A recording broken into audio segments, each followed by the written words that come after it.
drive way up till it's high voltage. We gon' light them up, make the world take notice. When the game face on, then it's game over. You a witness and a force to be reckoned. Grinding for greatness, moving and tasking. Ruling the rest cause the movement's electric. This is our house and it's built by legends, yeah. If they coming for the spot, tell them let's rock. Standing like a brick wall to your best shot.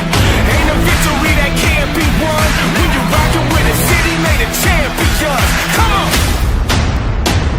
It's time to bring the thunder. Make the ground shake when we go. Come on! When we straight down, what you go? Come on! Make the ground shake when we go. Yo! Let's go!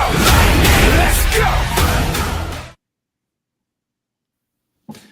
Well, that'll get things a little pumped up here before we get the show started tonight. Yeah, gentlemen, it's good to see you guys again. What a little intro we had planning this tonight before the news broke. And what was it? I think Matt sent it in the group chat. He's always first to the gun. Mr. Twitter thumbs over there. It was like 55 minutes ago. I looked down and I'm like, holy shit. Yeah, hey, what do you guys think about it? I like it. I'm cautiously optimistic about it. I'll say that. I think that might signal that Santander is not going to be here next year. Yeah, for sure. So for those of you who don't know, I don't know how much I like that though. Yeah, not everybody knows, but the Orioles went and signed Tyler O'Neill, 3-year, $49.5 million deal, 16.5 annual. It is the second largest contract in Orioles history on a per year basis. Tyler O'Neill. So just again, for those who don't know, it is fairly new. I'd say within the last 2 hours or so. But we're basically here tonight. We're going to talk about fan reaction, how we feel about it, and what Tyler is as a player. Go ahead, kick it off, Matt. You were kind of in the middle there. No problem, man. I like the visuals we got going on tonight first and foremost, but I don't really see Santander coming back after this signing. Because the money we gave to O'Neill, we could have easily given to Santander, which makes me think that Santander is expecting more than that in free agency. And I really, as much as I love Santander, I don't know if he's worth much more than that, just being realistic. Because let's get past the love affair we had with Tony as a guy, as a person, and look at the factual basis of his season. Okay, he hit almost 50 home runs this year, but at the same time, the dude was he was a ghost in the playoffs, and he wasn't a high average hitter. He was home run or nothing, and I feel like we just signed the same guy, except he doesn't hit left-handed, which is Tyler O'Neill, because he's pretty much home run or nothing with injury concern. So I'm okay with Tyler O'Neill because he's a name, but that's about it. Yeah. I mean, I got some pros and cons. I could have bust out Microsoft Paint right now and screen share, do a little Venn diagram for us of some pros and con action on the screen. But I don't know. The way you look at it is we needed that righty bat. I'm a little hesitant with what was originally reported. It's only been reported once so far. I mean, we'll wait till we see the contract, but apparently there's a 1-year opt-out. That gives me a little bit of an eyebrow shrug. He's probably doing what every player would do and is using the 1-year opt-out to be able to go have a stellar year and then make more money come the following time, which is fine. I mean, I get it. We all cried. We said we needed to attack pitching. We needed to attack a right-handed bat. And what did we do? We went out and got a right-handed bat. I mean, the con being the 1-year opt-out. The second con, one of my good buddies sent me this. I think I sent it to you guys too, is his initials TON, tons of trips to the IL. That is one of the concerns is he going to stay healthy? I mean, he posted 113 games last year, 30 home runs in that 113 games, or I'm sorry, I think it was 31 home runs in 113 games. If you pull up the StatCast on him. He's in the 90th percentile in slugging. He's in the 98th percentile in barrel rate. His hard hit, 90th percentile. Bat speed, 90th percentile. Here's my favorite category. Matt knows from our weeklies all through the season last year, I could not stand, and we've talked about this, Zach, live on here too, is the lack of stealing and the lack of taking walks. He's not going to be out there stealing bases, but he is in the 87th percentile when it comes to walks. He will look at some pitches, which is what the Orioles need, bad. If you threw him into our lineup with his 113 games last year on the Orioles last year, he would have had the second best OPS and the third most home runs. So in 113 games. In 113. So just like Westberg, he missed a good amount of time. And to kind of comment on that, when you see a guy this size, yeah, dude, he's going to get hurt. He's a freak of nature when it comes to the weight room. He kind of works out like a football player. Guys that big in baseball generally get hurt a lot. And yeah. Now if you keep him at DH, maybe we'll be okay. Problem is, when I looked at his stats, he hit 192 as a DH. Here's the question I have, guys. He's an outfielder, first and foremost. We know that. He's a good defender. Like Stefan just said, he'll add Gold Glove caliber defense. Does this two-time? Yeah. I believe so. That's what when he stays healthy, on. yes. Yeah, when he's healthy. Now, does this open up the avenue to where you can move an outfielder to go get pitching? Because here's the thing. It was reported earlier today. I sent the screenshot to you guys in the group chat, and the Orioles are hesitant to sign these players that are attached to a qualifying offer because they're going to lose a comp pick in the 30s, which is absolutely absurd to me because I hate the notion that we'll get there. Yeah, that's going to be a talking point tonight for sure, Chad. But I have a feeling they're going to try and go trade for an arm now. Now, does that mean? Yeah. Does that mean Kjerstad with trading for O'Neill? Is Kjerstad available now? No. They're not far apart in age, even though Kjerstad shouldn't be. I'm openly thinking about avenues because I personally don't want Crochet anymore. When Crochet became hard to acquire during the trade deadline, and there were so many things tied to what he was allegedly demanding, if any of that was true, count me out on Crochet because there's no need for that. My brain went a different way with the avenue. Instead of no Silent J, I was thinking more along the lines of we all know Colton Cowser got some reps at center field and can play center field. You could potentially be looking at a Mullins after this year, a Mullins bye-bye, and then you have Silent J, Tyler O'Neill, and Colton Cowser out there with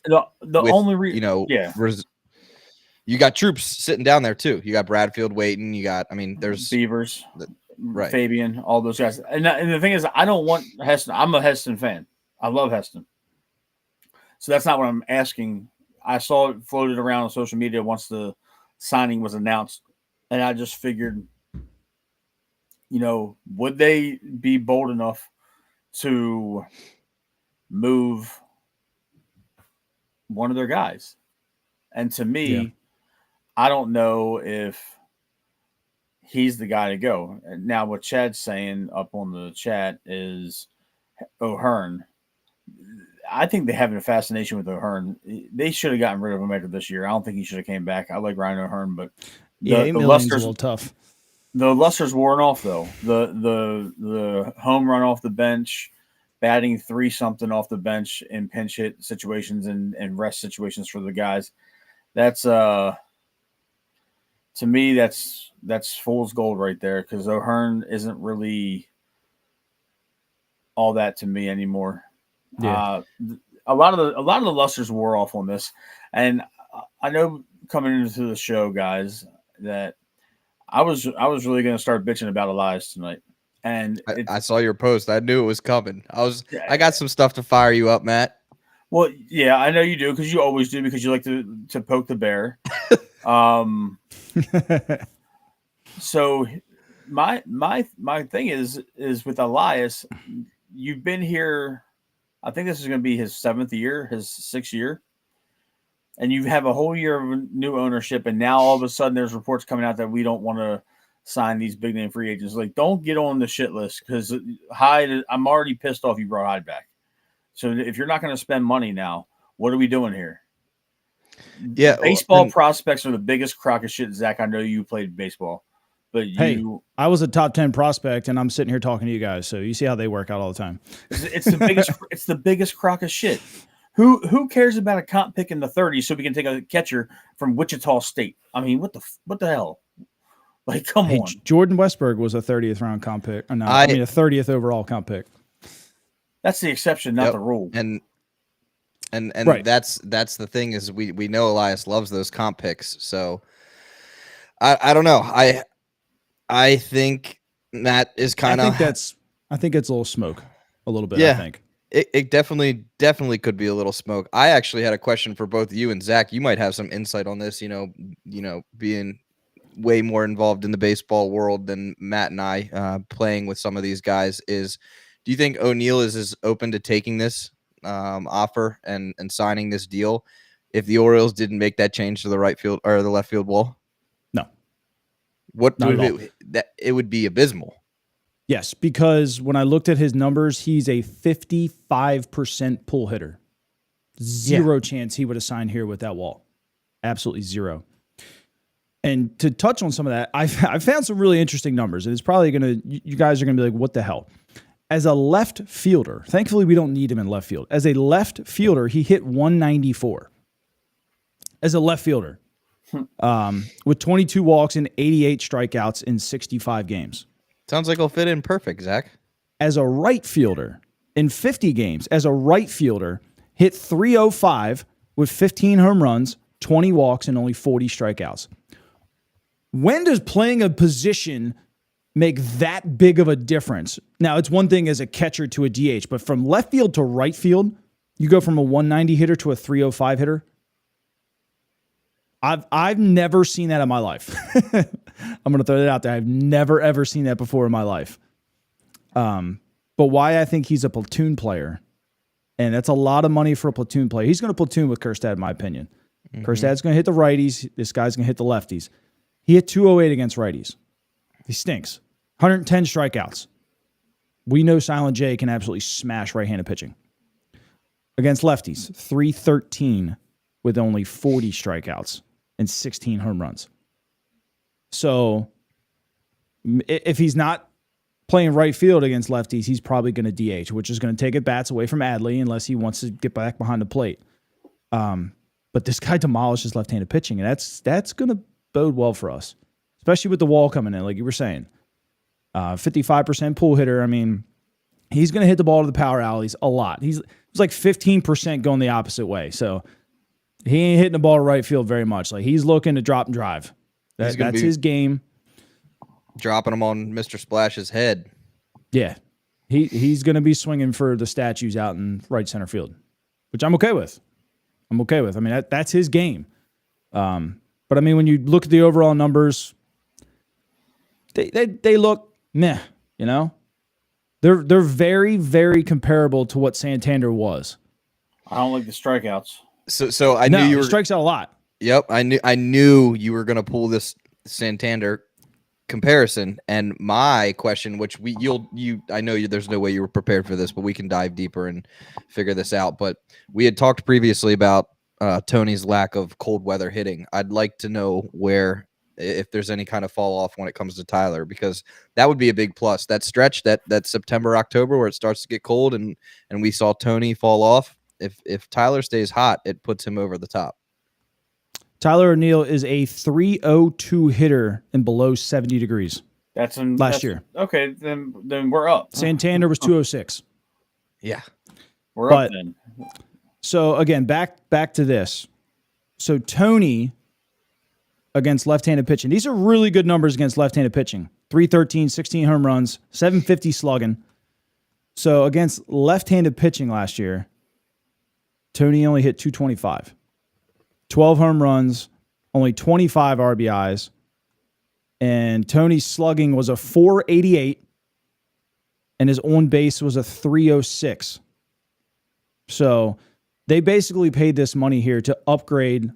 And we all know it as fans. The Orioles suck against left-handed pitching. They suck.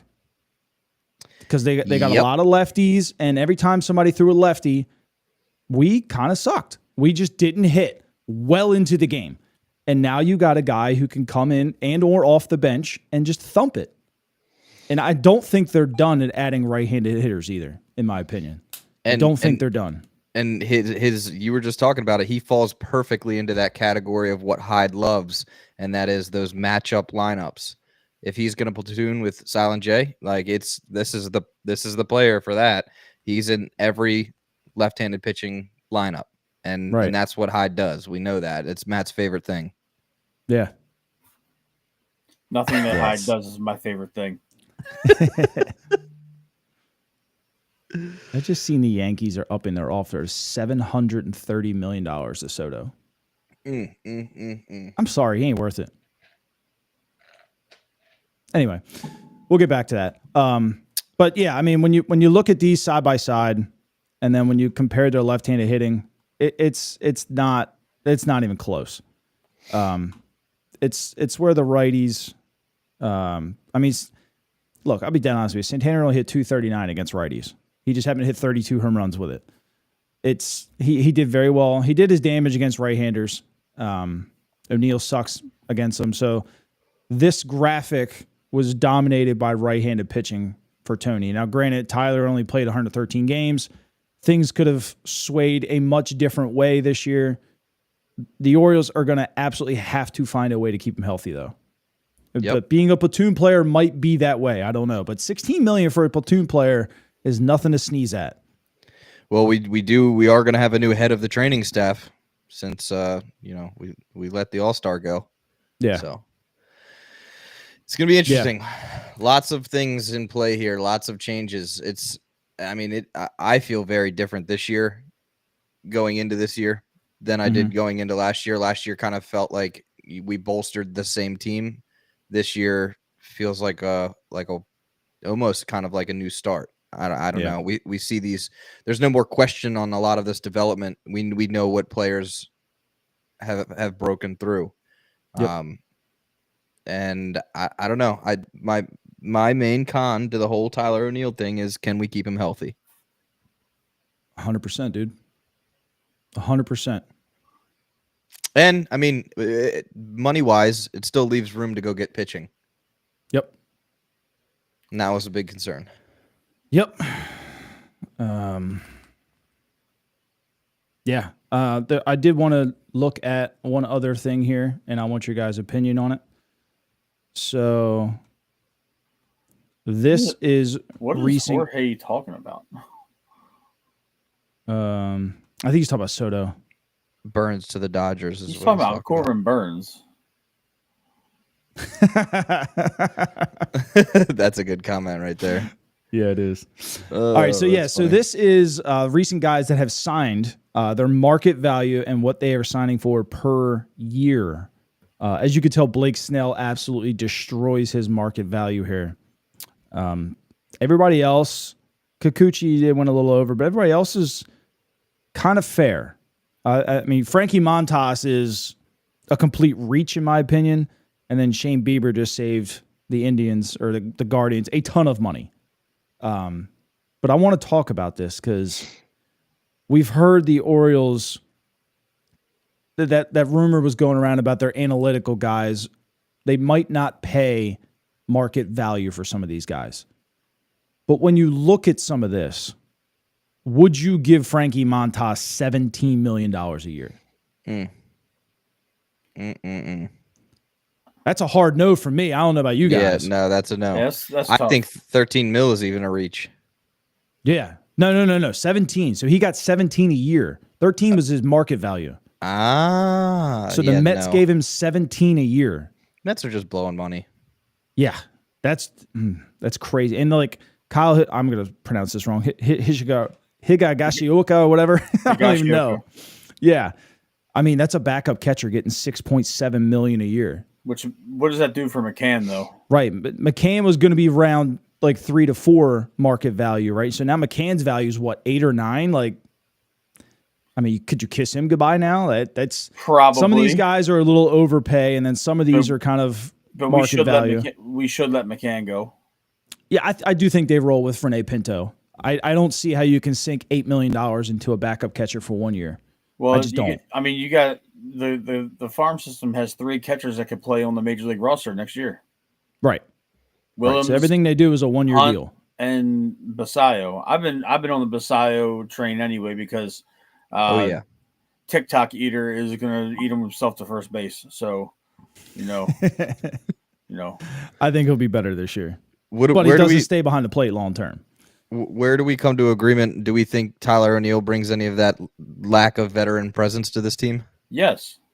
Yeah. I believe he's the elder statesman in the outfield. I mean, I know Mullins is, I believe he's a little bit older, but O'Neill's got deep playoff experience. If I'm not mistaken, I think he's played in the World Series, hasn't he?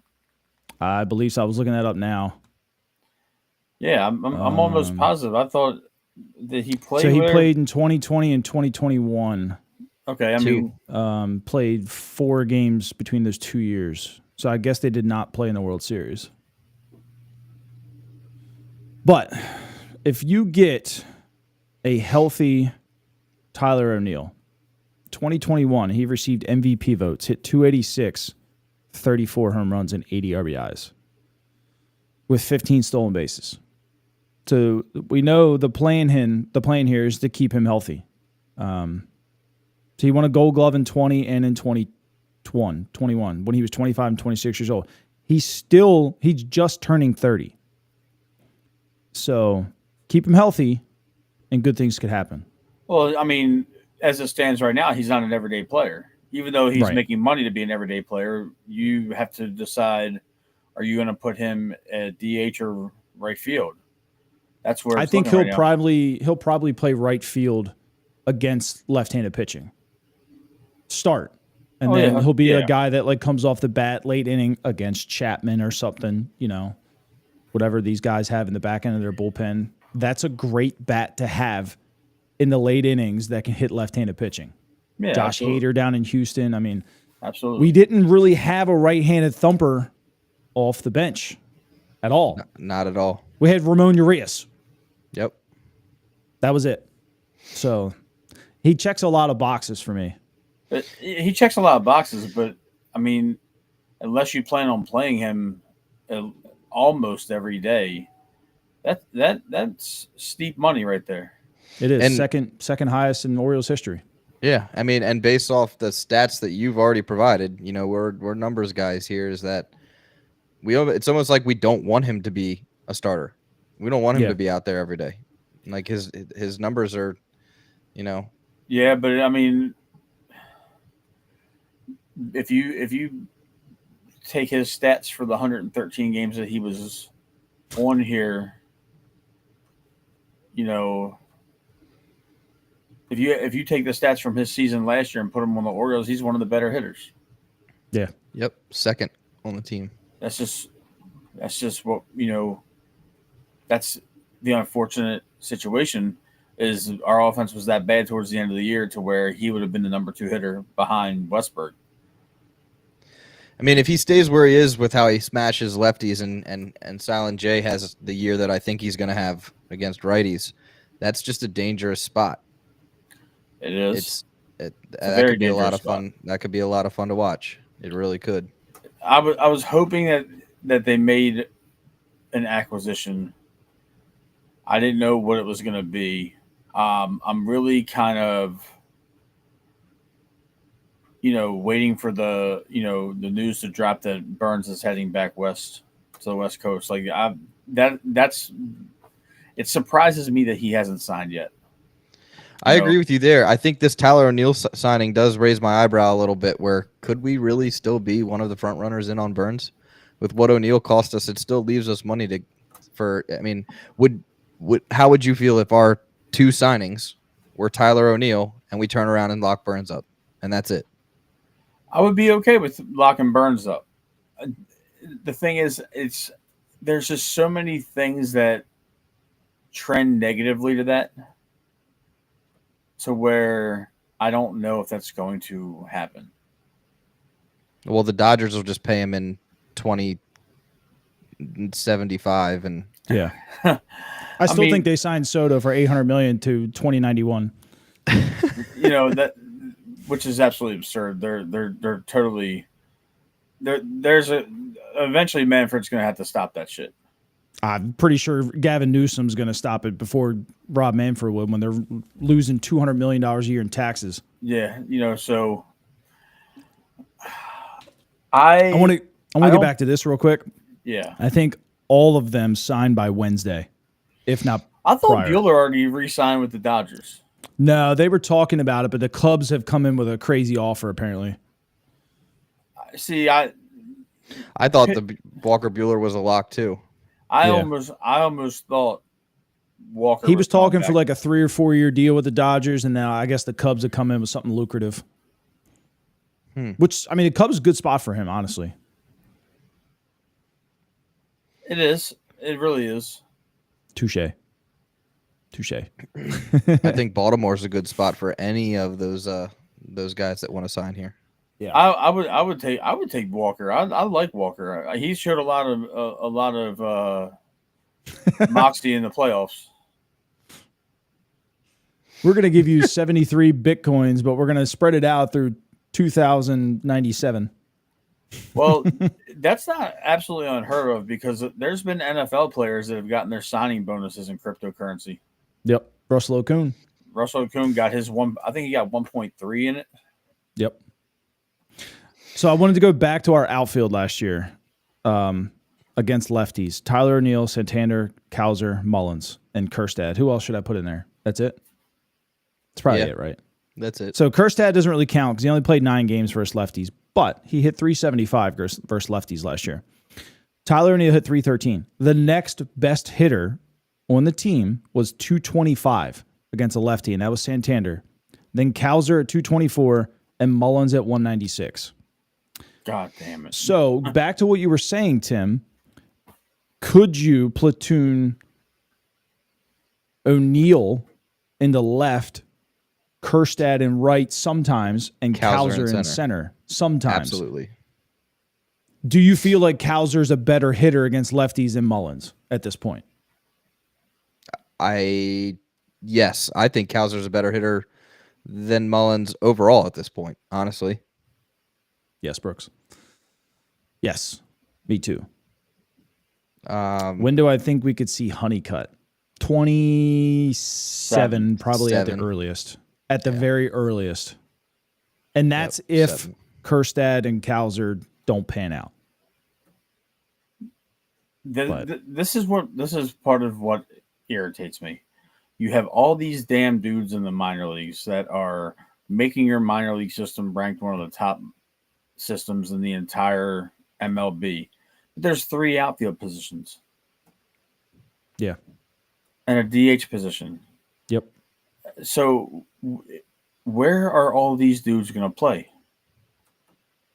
And you want to hold more draft picks. Right. And you're talking, and there's reports out there, we don't know how true they are or not, that you're hesitant to sign Fried or whoever because you don't want to lose Pivetta. Like, why would the Orioles sign Pivetta? So that's what makes me kind of question legitimacy of this, because the Orioles should not even look at Nick Pivetta.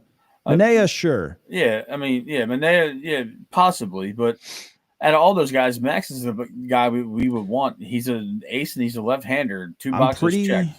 I'm pretty sure Fried is the only one that carries the mid-30s comp pick. I'm pretty sure Manaea is the 4th rounder. So again, I question the legitimacy of that that article.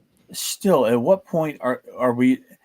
It's like listening to Ozzie Newsome hoard draft picks throughout the late 2000s and the 2010s, and then half of them not even panning out. Like, come on, like at least Eric DaCosta trades draft picks to bring veterans in immediately. Right. Get veterans who don't play. Oh, yeah, that's That's a whole another nother show. That's a whole nother one. That's a whole nother show. But he's talking about valuing a comp pick in the 30s where he could potentially not even be here to see that man make the major league roster. Yeah. If he ever does. Yep. So why are we not capitalizing on the prime of these high caliber baseball players we got right now? Go get okay, O'Neill. Okay, cool. You spent 50 million in free agency. Okay. Now go get one of these goddamn pitchers. If you're not going to bring Burns back, go get 2 of the mid-level guys. Something's got to be done. I got a weird feeling about Burns. I really do. And after this Tyler O'Neill deal, I don't know. It's been ghost radio silent. We come out here and we spend this money on Tyler, and that's all she wrote. I have a feeling that the Orioles might be working undercover and that Corbin Burns might come back, but They have been, because we weren't even linked to Tyler O'Neill, honestly. They were linked to Teoscar. Yep. And that was the only thing you even heard of the Orioles, and I'm pretty sure somebody made that up too. Like they've been operating very silently pretty much all year. I will issue a public apology to Brandon Hyde and Mike Elias if they somehow give Burns the years and the money he wants. Because I wouldn't. I would not either, because no matter what, unless he is a Verlander or Scherzer type of pitcher that's still going to pitch well into the late 30s, it's going to be a bad deal. Now, if they say, "Oh, here's $110 million for 3 years for Burns," okay, I'm cool with that. Yeah, it's not. I tell you why I don't like those it. 6 bad weeks really left a bad taste in my mouth.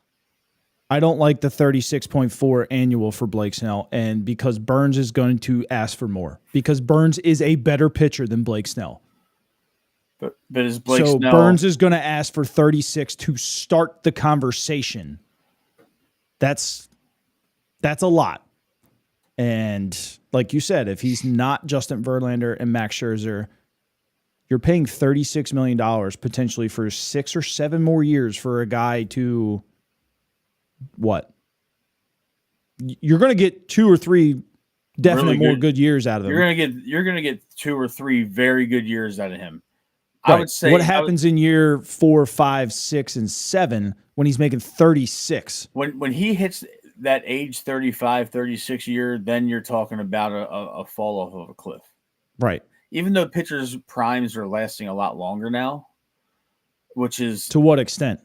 So right, it's a mixed bag. I don't see Burns falling off that radically, but you're talking about a guy that could potentially be on year 4 of his deal, and we're talking about somebody that has a 5.2, 5.3 ERA for the year. We hope not. We hope. I mean, he not. is still 30. He is still 30. So no, you would think you get 4 or 5 really good years out of him, but it's baseball, and you just don't know. Right? He could have another Tommy John in year 2. Yep, that's what I was going to say. We haven't talked about the Tommy John issue. You almost got to build that into the expectation of these long contracts now. Probably. It would have gave them 4 first-round picks. I bet he would have traded 1 or 2 of them. I don't care where Flaherty goes as long as it's not here. He poisoned this. He apparently did not get along with the front office and the bench. Who here, did? So I doubt it. Yeah, that's true. That's Who true. Did? The Golden Tea Machine did. I would be happy with Eovaldi. If Burns is unattainable and Burns signs elsewhere, Eovaldi would make me feel a lot better about rocking with the rest of the rotation. Well, Bradish isn't. I don't count him as. I don't count Bradish. Bradish is not going to be on the pitching staff until 26. Correct. Bradish is out. Means is probably never going to pitch in the majors unless he's a junk ball thrower ever again. The Tyler Wells, I don't know if he's going to be ready for the start of 25. he might be, but I wouldn't expect to see him until June or July. Bullpen. Well, yeah. I'm just saying the guys that are hurt. Yeah. But I'm not even factoring Bradish in. Right now the rotation is Eflin, Rodriguez, Kramer, Suarez, Povich.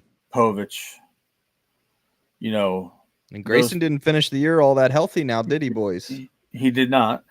Grayson did not, but you can't not add him in. He's going to be raring and ready to go again. Yeah.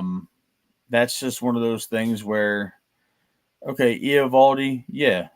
Then you go and get a veteran that wants to play for a contender. I've said it on the previous shows that we've done. Do you want to go kick the tires on Verlander or Scherzer for a year? Give them a little bit more than the minimum, and say, hey, come on in and be that 5, be that spot guy. You'll have a guaranteed roster spot. Don't have to really, and you don't have to do it right now. You can do it halfway through spring training because those guys don't want to go through spring training as it is. They just want to get that arm loose and come through. Yep. And do you set yourself up to prepare for a big move at the trade deadline mid-season, depending on where you're at?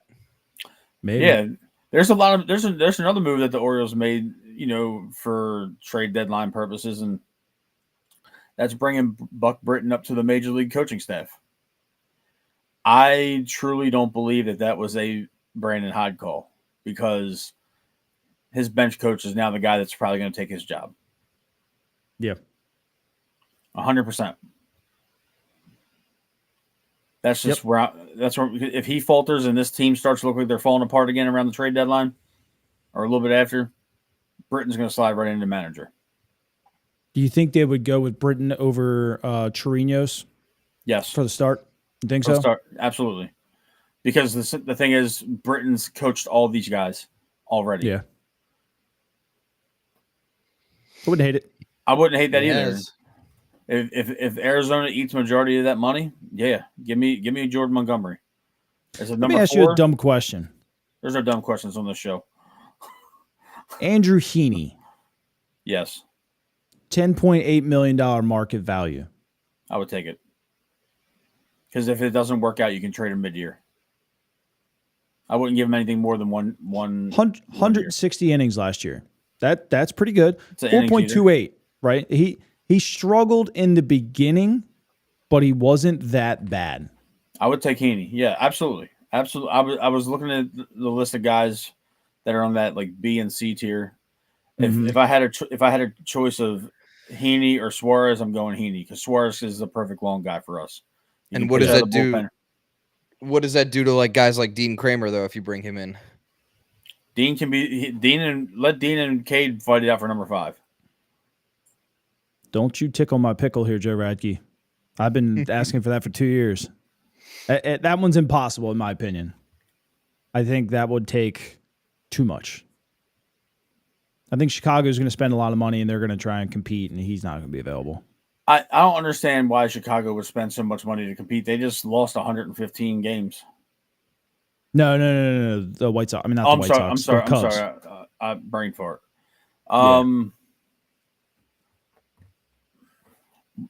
I agree with you, Zach. What is it going to take to get him? And I believe their starting point would be somebody like Jackson, or if not Jackson, they'll say, "Oh, Heston or Kowser." Yeah, I don't feel comfortable trading any of those. Jackson right now. I want to see a full season of Jackson. I was a little hard on the dude during our foul ball talk during the year, Tim. I was a little agitated with Papa Bear too, but you see the social media post, the videos in the cage with the Ohtani toe tap. Yep, I like it. I saw it. Jackson might turn some heads this year with that toe tap. It looked pretty. It did. Now, if I could get some Kobe Mayo footage, geez, Louise. I'm working on it. I don't think a lot of people know how bad I want Mayo to succeed. Mayo gives me Mancini vibes. Like he's a right-handed power bat that could be here for a long time that the city's going to fall in love with if they already haven't. I met his parents towards the end of the year in the tunnel after the game. His parents are fantastic people. The dude just screams Oriole to me. He's a big, solid right-handed bat. If he can fix that hitch in his swing, he's going to do damage. I don't care. Like he's like, if he picks up 15 pounds, he's Trumbo. Yeah, you know what I'm saying? Like that kind of power. Can't move. Can't move. Look, I'll sacrifice the defense if this dude's gonna be a 240, 250 hitter and he's gonna hit 45 home runs. Fair at the major league level. Like you can't. Everybody's not gonna be a creative player type of guy. So give me Mayo at that DH or that first base platoon with whoever. We could give him his own hot dog in the hot dog race too. That's all.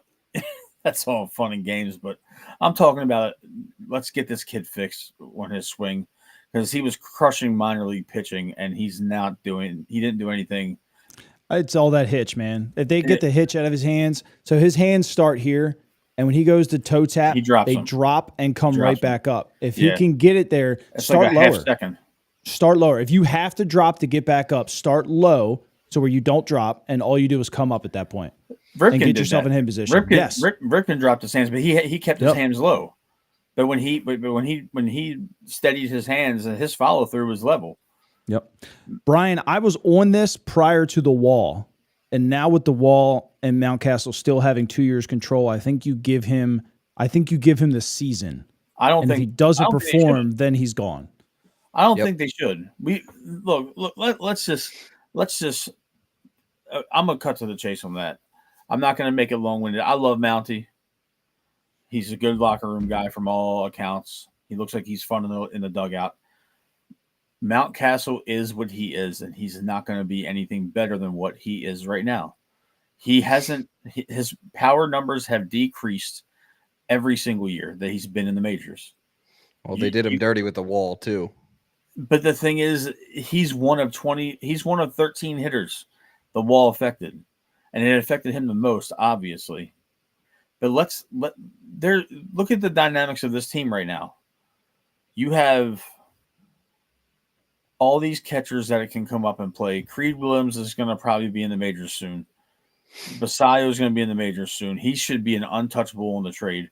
You got to put somebody out at first base. It's easy to transition a catcher to first base. It's the most natural, I think, one of the most natural transitions in baseball. And I'm not a baseball player like you are, Zach, but Mountcastle if he can fetch us a bullpen arm or a decent quality starter, you got to do it. I think it would depend. It would depend. If they could pry away a quality arm, then yeah, I would probably entertain it. Yeah. Now, if you go to the Mariners and you ask for one of their arms, whether it's Miller or Gilbert or whoever it might be, I say, yeah, include Mountie in that trade, throw in a mid-level prospect, maybe a Beavers or somebody, get rid of the logjam at outfield in the minors, throw Mountcastle out there and see if that is something that they would be willing to do.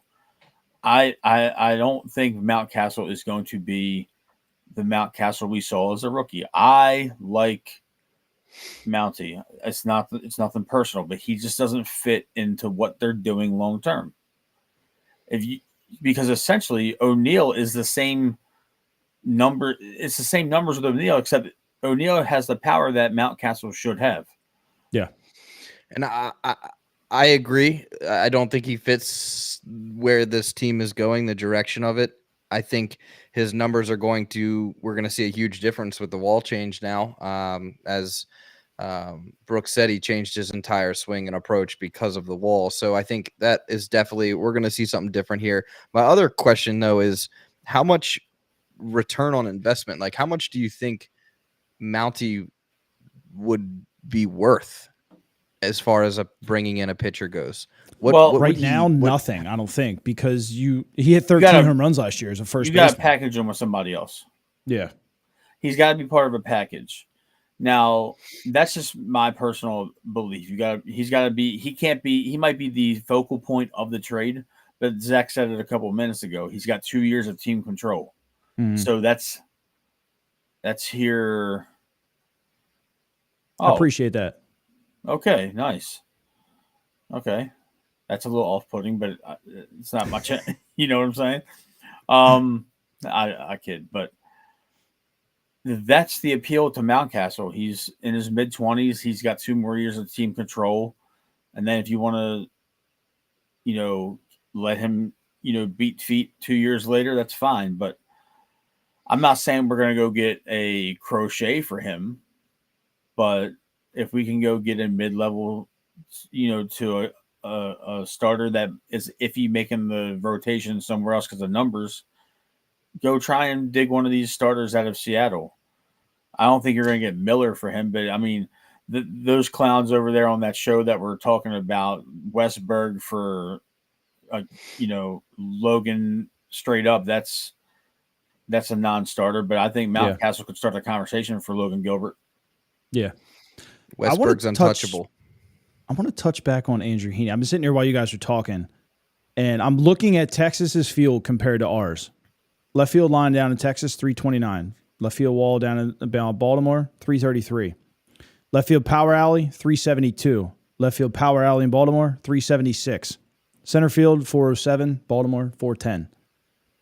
Andrew Heaney in starts in Globe Life Field and Camden Yards last year had 16 starts, had a 3.5 ERA with a 198 average and only 20 walks to 94 strikeouts. I think I found the guy that I want. Now, elsewhere, he had a 4.6 ERA. Oops, I don't know how to take that because obviously he gets blasted. But if you got a guy with similar field dimensions who pitches that well, I'd take a 1 year flyer on that. Give him 1 year, $12 million. I don't care. I would take a flyer on him too, just for the simple fact that he's better than what we got at the perspective 4 and 5 right now. I don't trust that, even though he's good, is Suarez going to give you the year that he gave you this year, next year? Not as a starter, I don't think. Not as a starter. There's tape on him now. Yeah. There's analytics on him now. I take a flyer on him just based off of the fact of with Bradish out, and we all know what happened with Orioles injuries, pitching injuries this year, is you can never carry too many. You can never have too many. And we're already counting Bradish out. We don't know where he's going to be. We don't know how Wells is going to come back. Grayson, I believe he'll be fine. He didn't end well, and we were snake bit. That pitching staff was set a record this year, as far as injuries are concerned. So why not take a $12 million 1 year stab at the guy? Have an extra arm. It took me a long time to emotionally get out of the emotional investment of the 24 season, because I was pissed off about a lot, and I think rightfully so. I think we all were, because of what the dedication we put into the show and your videos, Zach, and your deep dives into everything, and to see the way it ended was a little heartbreaking. It wasn't a little; it was a lot heartbreaking. But now looking at it from a objective and a non-biased point of view, you got to upgrade this rotation almost from front to back. I think the only two guarantees that you have are Eflin and G-Rod. So really, anything beyond those two, you have to address that. And if would you like 7 starters? Yeah, because here's the thing: Hyde has gone to a 6-man rotation before. Floats with it all the time. It's a other than the top 3, that back 4 and 5 can be split amongst anybody. That's I think you got to approach it like that. The bullpen, they are not going to address the bullpen the way that we thought. A lot of these guys are getting big money. Chapman got big money for being like 45 years old. I don't believe his real age. He's Yeah, he could be 45 years old for all we know. We got the Clay, mountain coming back. we do, But you don't know what you're going to get. We don't. Are we going to be seeing the mountain throw at 103, 104? No, Probably not. I think 97, 98. And And the thing, does that become hittable? right? And then the thing is, watching Felix Bautista this year is going to be a lot like watching Bradish and Means pitch. Is every time he cranks back, are you going to see him start shaking that elbow? Right. Are you going to see him grimace and tuck it into his rib cage? Then we're all back to the same spot we were. That's why they need to go get a bullpen guy that they can throw in that closer role if need be. I would love Tanner Scott, but Tanner Scott is going to cost a lot of money. He's going to cost a good bit of money. Did Finnegan go somewhere? Not yet. Not yet. He's out there. That's my boy. AJ Minter's market value is $2.7 million. I would give him a 2-year, $20 million deal right now. Right. That's a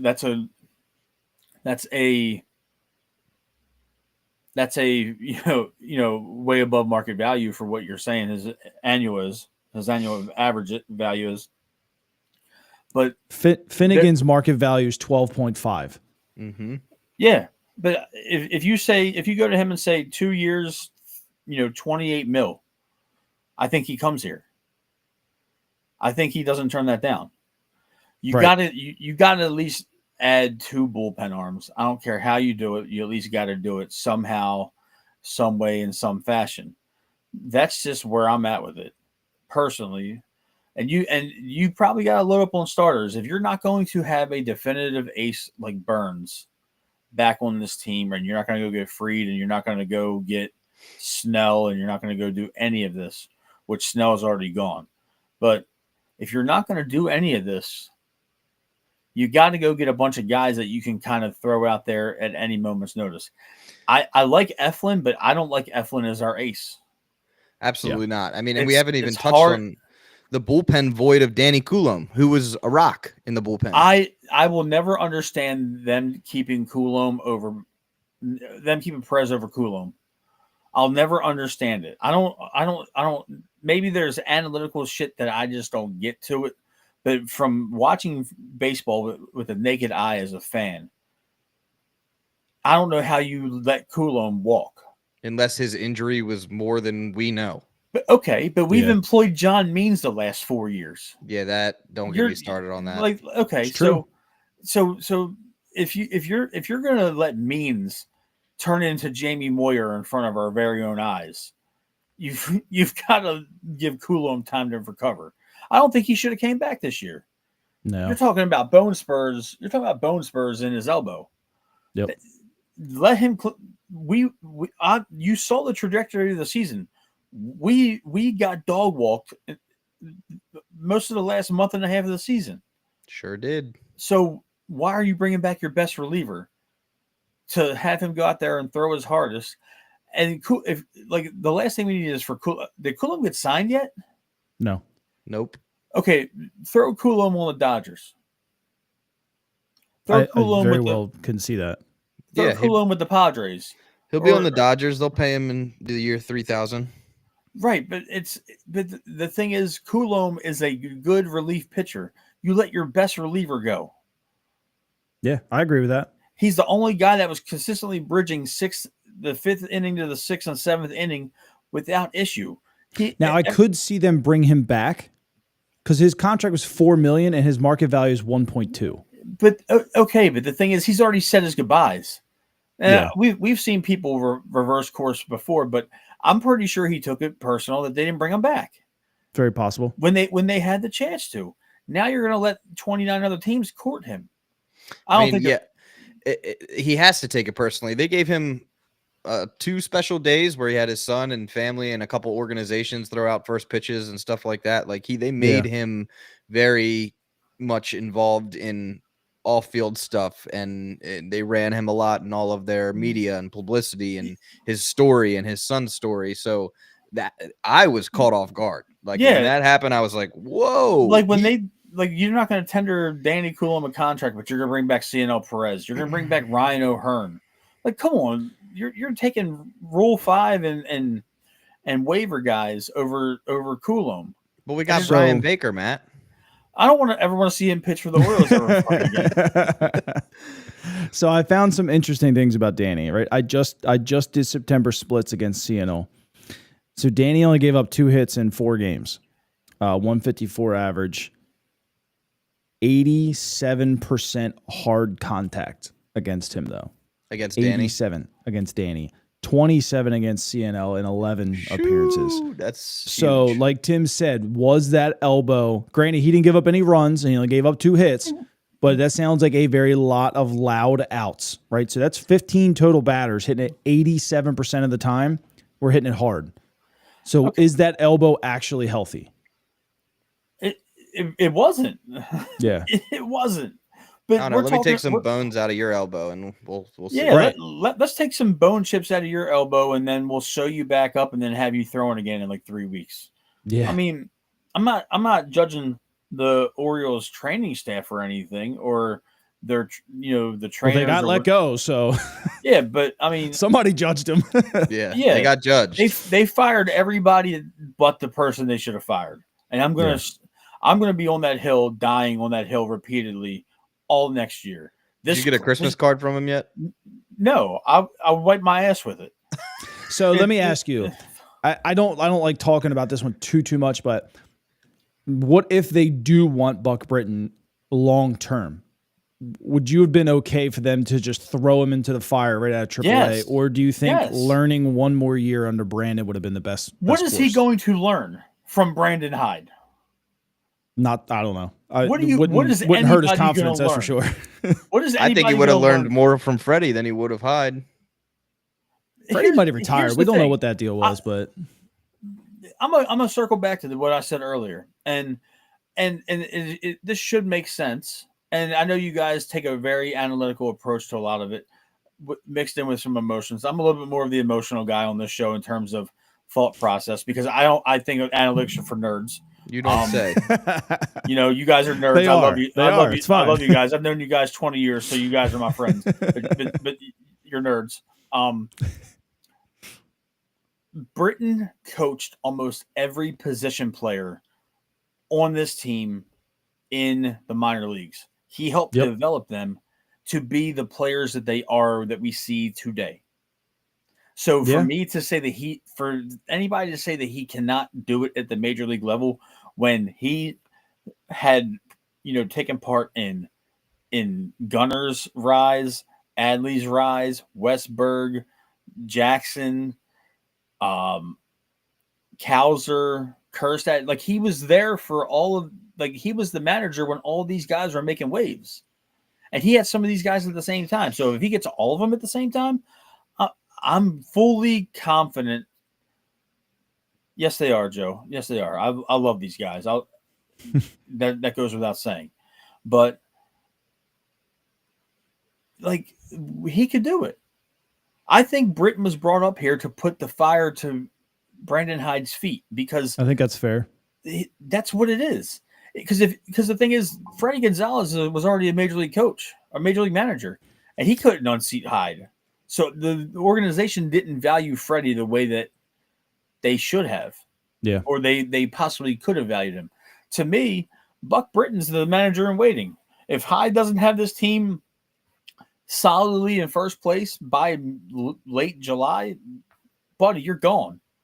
Like you've got to show that there's a cultural shift for the 25 season. We're talking about free agents. We're talking about guys that could possibly be here. We got a lot of these guys on this team right now that they're entering the prime of their career. They're all mid-20s now, with the exception of Jackson, who can't even buy a beer yet. He just turned 21 No, 3 days ago. He can now, Matt. Okay, it's like 3 days ago. I'm sorry. I mean, don't take it away from him. We were all 21 15 years ago. I mean, I forgot.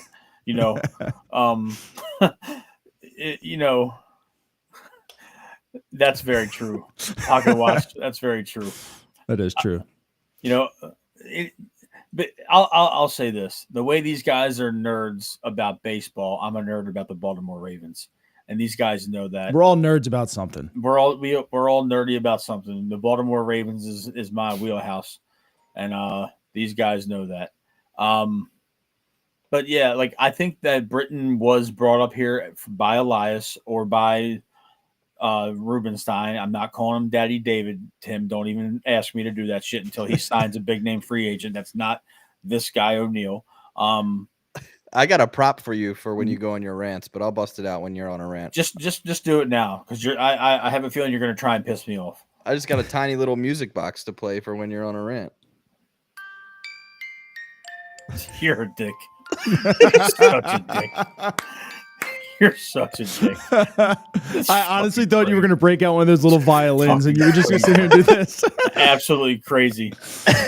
Considering your camera looks like it was made in 1993. I'm actually underwater right now. Yeah, you are. Ravori, we talked about this a little while ago. I'm pretty sure that both of them are going to platoon. O'Neill's a 303 hitter against lefties. It's everything you need. And so, quick shout out to Ravori Sports. The network that Tim and I used to be on for doing our show, the Driving to the Top Productions. Ravori is the new Baltimore guy over there. So a quick shout out to him. Congrats, man. If you guys don't follow him, go ahead and drop a follow on his Twitter. Yeah. Go ahead and follow Ravori. He covers the Ravens, the Orioles, the Terps, the Capitals. He's like everything Maryland as opposed to just a Baltimore Ravens and Orioles like we were. But shout out to him. He's taking over the helm for Adam. So yeah, I just wanted to do a quick shout out to him. You know, he seems like a good dude from the limited times I've talked to him. But back on track here. Tim, I'm gonna shove that box up your ass. I can run faster than you, so not downhill, baby. All right, I want to pivot back to what you were saying, Matt, about bringing in a closer, and I completely forgot the Blue Jays cut Jordan Romano, their closer. I would like that. I'm sitting here and I'm looking at his statistical comparisons. They put him in with Ryan Presley, David Robertson, Josh Hader, and Kenley Jansen. I would love David Robertson. I think he's the perfect dude for 40. The bullpen. I don't care. I don't care if he's 40 years old. If the dude can give us a solid year. But here's what scares me. Romano being 31, right? His calculated value is 6 years, $83 million. Wait, do we have breaking news that just rolled in? Keep talking. I'm looking. God damn it. I hope not. You better be wrong. It's not anything serious. What the hell? Is it true? It is true. No way. Bro, cut his ass before spring training is over. No way. Oh, we signed Gary Sanchez. Good on you. Good on you for calling that, Prius. You did call that the other night. But God, he sucks. Oh man.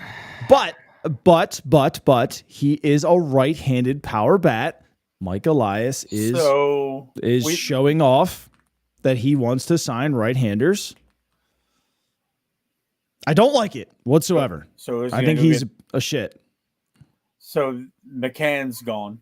McCann is definitely gone. But it goes back to what we were saying earlier. Because of Kyle's contract, McCann's price went way up. Gary, you probably just got Gary for $2 million. Maybe. I swear to God, if the winter meetings end next week and O'Neill and Gary Sanchez are the only two free agent moves, I'm going to have a meltdown on our next show.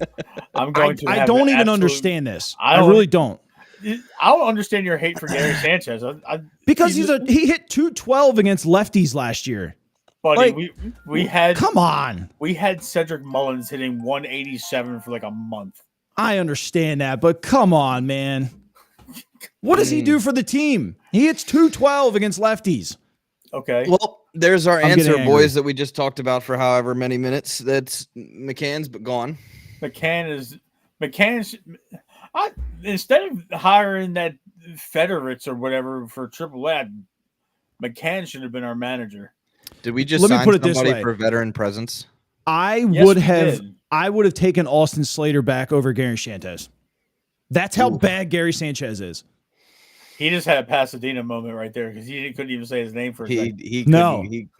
got a little angry there. That was a little dirty I Dina am. right there. I'm getting red at this point. Like yeah, I Gary see Sanchez it. is that bad. He's a bad baseball player. Whatever. If he comes out and hits 3 home runs and 30 home runs or 330 home runs for us this year, I'll kiss his shoes. Excuse me for the hilarity in your statement because Mullins wasn't hitting his body weight for most of the year, and he was still God, I don't almost even care. every fucking day player. So the hilarity of this team right now, I'm at the laugh so I don't cry because this is crazy. That's your veteran presence, man. I'm telling you, It something's could wrong. be. Austin, It could be. Austin Hayes. Yeah. Jesus Christ. Austin Hayes. Don't put it past him. No, I wouldn't either. I've actually seen a lot of people talking about Austin Hayes making. People got to get over this romanticized player longevity we got going on here in Baltimore. We've kept a lot of people a lot longer than they needed to be here. At least we did right by Mancini years ago and traded him, and he got a World Series. But Gary Sanchez has 114 career at-bats at Cannon Yards, and he's a 228 hitter. that's higher than his average last year. Did they put a number on the 1-year deal? I didn't see a number. I Not didn't see yet. one either. If it says like 7.4, I'm going to die. It better be a AAA contract. Barstool RDT just tweeted just a page worth of ha-has for it. Oh man, I don't know. That's How many former Yankees have we ever signed? Holy shit. I just retweeted it and said, this is stupid. He sucks, dude. He sucks. I don't hate on many guys, but Gary Sanchez sucks. Does not belong in Major League Baseball. yeah, but here's the thing. How many games did McCann catch? There's no way Sanchez is carrying that weight. Somebody No. just tweeted out Adley Rutschman's that bad that he has to back up Gary Sanchez. That's funny as shit. That is pretty funny. That's That's pretty funny. fucking fun. We don't call him Adley on the show. We call him Fat Adley. Fadley. Fadley, yeah. Mr. Oh, TikTok my God. eater. Watching mukbangs with his girlfriend that he's on again, off again with. I blame her for the downfall of our season. Me too. Hot take from Joe. Who's better, Mark Sanchez or Gary? Mark. I'm pretty sure Gary never fumbled off of his offensive lineman's own ass. Give it time. He'll find a way to do it in Baltimore. We also saw Mark Sanchez deep throat a hot dog on the bench when he All thought right, nobody so was looking. So Gary there's Sanchez, hold on, let me put this on here. He did play 88 games last year. Compared a to backup, McCann. right? McCann was what? He only caught 28 games last year out There of it is. 88. There it is. That's what I thought. that. and he was so a- he's a bat off the Okay. bench. He was a 242 hitter behind the plate.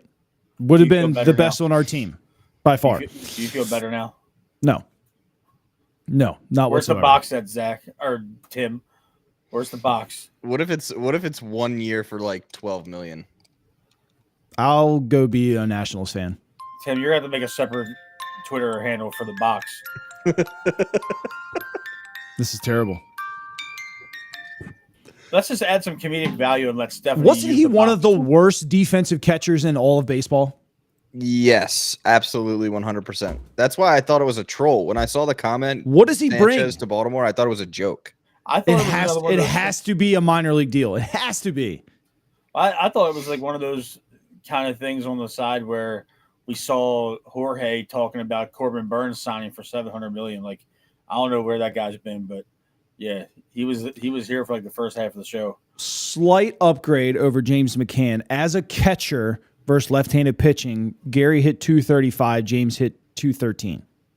Slight upgrade. So he's better in every statistical category than our backup catcher, and almost as good as our starting catcher. No, and you're still Adley banging as on your a table over there. Adley as a catcher hit 309 last year against left-handed pitching. That was all beginning of the season though. Yeah. But That's Gary only before- caught 14 games against lefties. Okay. I'm telling you, it's a veteran presence move. I literally They're think that getting there's Sign some- Paul DeJong over Gary Sanchez. They're getting True. some adults in the locker room. yes. Oh my God, that's not an adult that I want in my locker room. Come on, man. Give me Brandon Hyde's poodle over Gary Sanchez for a veteran presence. This is great because Zach's a catcher, so it's even better. Oh, this is why I get on Adley. But now you want me to get on Gary Sanchez too. It's just even worse. I can't wait. I can't wait. I can't wait to see it. I can't wait for his first couple starts. I and can't we wait. get to- I He's can't going to wait strike out his first 19 appearances probably. Oh, I can't wait. The videos that are going to come out of this are going to be comedy gold. Golly, man. Yeah. I'm a big Gary Sanchez hater. Yeah, whatever. I'll stop there. I can't. You're hating a guy that hits left-handed pitching decently. I hate the guy that's running our team. We're not the same. It's fucking crazy. I love Oh my everybody. God. Yeah, you like playing with that little box over there, Tim. Oh man, that was I saw that comment come in and I was like, So- no way. Let me ask you this. James McCann is Burns' personal catcher. Is he gone? Because I can fucking guarantee you, excuse my French, Corbin Burns will never throw a game to Gary Sanchez. Yeah, he was on the that's- Brewers So- last year. Kiss him goodbye. Yeah, Hasn't but Sanchez Corbin been on wasn't. the Brewers? But hasn't Sanchez been on the Brewers the last 2 years? Just last year, I believe. I thought he was there in 23 also. Let me see. That's your writing on the wall right there.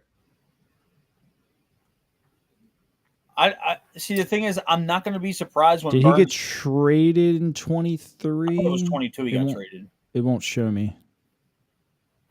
So it says in 23 he played for your two teams. He played for Minnesota in 22. So who did he play for in 23? The Frederick Keys. That's where he belongs. So yeah, 23 he was with the Mets in San Diego, and then last year was with Milwaukee. So he's never caught Corbin Burns. Okay. Yeah. Well, I mean, I can promise you Corbin Burns will never throw a game to Gary Sanchez because Gary would miss 92% of the balls that Corbin threw. I like What do you think Corbin's Adley's gone. thinking right now? I like your Corbin's I like gone. your I like your analytical approach to him. It's very unbiased. Yeah, I mean he has to be. It's not public knowledge, but I don't think that Corbin liked throwing to Adley. You think No. he's going to like throwing to Gary? Corbin looked like a very exhausted human being for the majority of the time that he was here. He was about to fight a whole team because his bench wouldn't. I mean, let's be real. He had twins. Yeah. I mean, well, yeah. when you make two humans at one time for like 7 minutes of fun, that's got to be a little off-putting. If we're talking about the same money value, I would probably take Santander. But when you take Santander and push him over the $20 million range, I take Tyler O'Neill all day. My decision on O'Neill versus Tony is who can hit the ball when it matters in September and October. And I'm not going to go with Santander right there. Nah, absolutely. That's how I feel about that, Chad.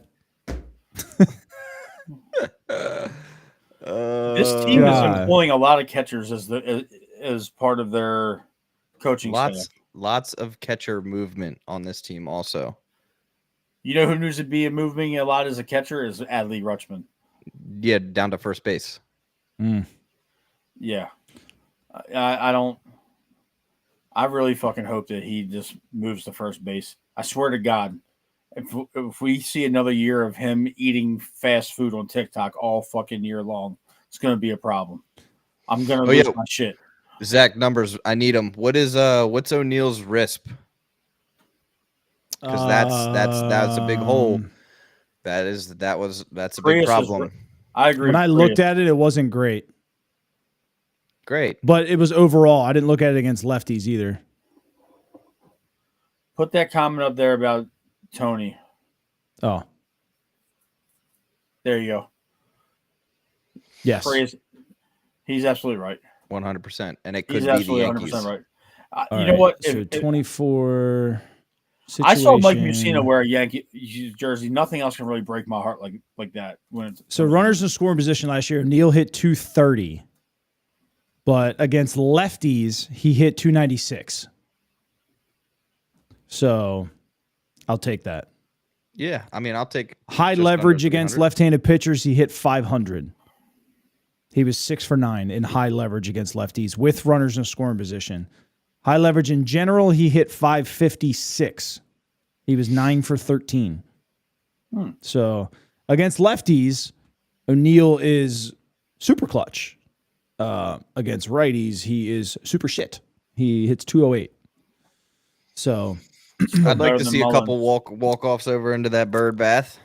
214 runners in scoring position against righties. 235 in high leverage. 227 in high leverage without runners in scoring position. So you keep him away from right-handed pitching, and we are A-OK. Can I ask you guys a question, though? Matt's raising his hand. What do you got? I'm raising my hand. I'm sorry. Does the whole wall situation just not make any fucking sense to you now? I need to see it. Now what it should have been originally. I think they overcompensated. Yeah. I think we got better as a franchise faster than anyone expected. I think the wall was supposed to compensate, helping out our bad pitching. And then all of a sudden, these young guys played much better, faster. And now it's like, oh, shit, we got to move it back that fast so we can get some other guys in here to help. They've ruined a beautiful ballpark. Yeah. I know a pop-up in July is a home run, but yeah, still, like, the stupidity of that. But Aaron Judge thinks it's a build a park, and he plays in a freaking Lego park, so I don't want to hear it. Aaron Judge plays in the Little League World Series baseball park for major leaguers. Come on. And he called Camden Yards a build a park. Yep. Well, Aaron Judge is also like what was he, a rookie when he was like 28? Yeah. But like he's in something like that. It's like repeating the 5th grade 3 times and saying that you're the best athlete in the class. But he was in Paw Patrol. Whatever. Aaron Judge is an asshole. I mean, let's just call it how we see it. Oh, man. I mean, yeah. You know who his best friend is? I don't care. Matt's real good friend. Zach's real good friend, Gary Sanchez. I don't give a shit. So, Renee Pinto shits all over Gary Sanchez in every single freaking category. And he's cheaper. We didn't sign him. We signed Gary $8.5 million? Are you kidding me? No, I was just getting ready to see if a number's out yet. It was 8.5. It was 8.5. 8.5. What the? Who reported 8.5 though? John Heyman. He's kind of legit. 8.5 million for a piece of shit backup catcher. 8.5. I'm gonna text Tim Kirchner to see if it's true. Wow. 8.5. And our mind is 10 o'clock. I'm sitting here complaining about Ryan O'Hearn making $8 million, and then you're going to sign Gary Sanchez for 8.5? It's absurd, but this has made my night a whole lot better. I'm going to tell you one thing. There is one ray of sunshine to this all. I'm going to be absolutely toxic with the memes and the comments when Gary Sanchez walks off the Yankees. I'm going to lose my mind. He better never even step foot on the field, Tim. 8.5. I would have given $8 million to James McCann before Gary Sanchez. That's pushing it. Elias out here cooking right now, boys. They said they were going to spend money. This is the most money they've spent in 5 years. Elias has spent $57 million on 2 guys that can't hit above 250. Yeah. I love it. Cooking with grease right now, fellas. This is bad. We got an Sanchez sucks. And we've gotten 2 guys that are familiar with the AL East. Silver linings, I suppose. Mm-hmm. Gary Sanchez sucks.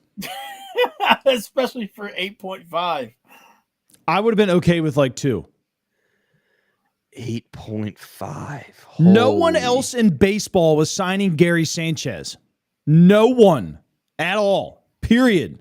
Sign the dotted line. Could have gave him fucking veteran minimum, $888,000, and he would have took it. Nah, they said, Gary, here's 8.5 million. We need you to come take attendance in the clubhouse.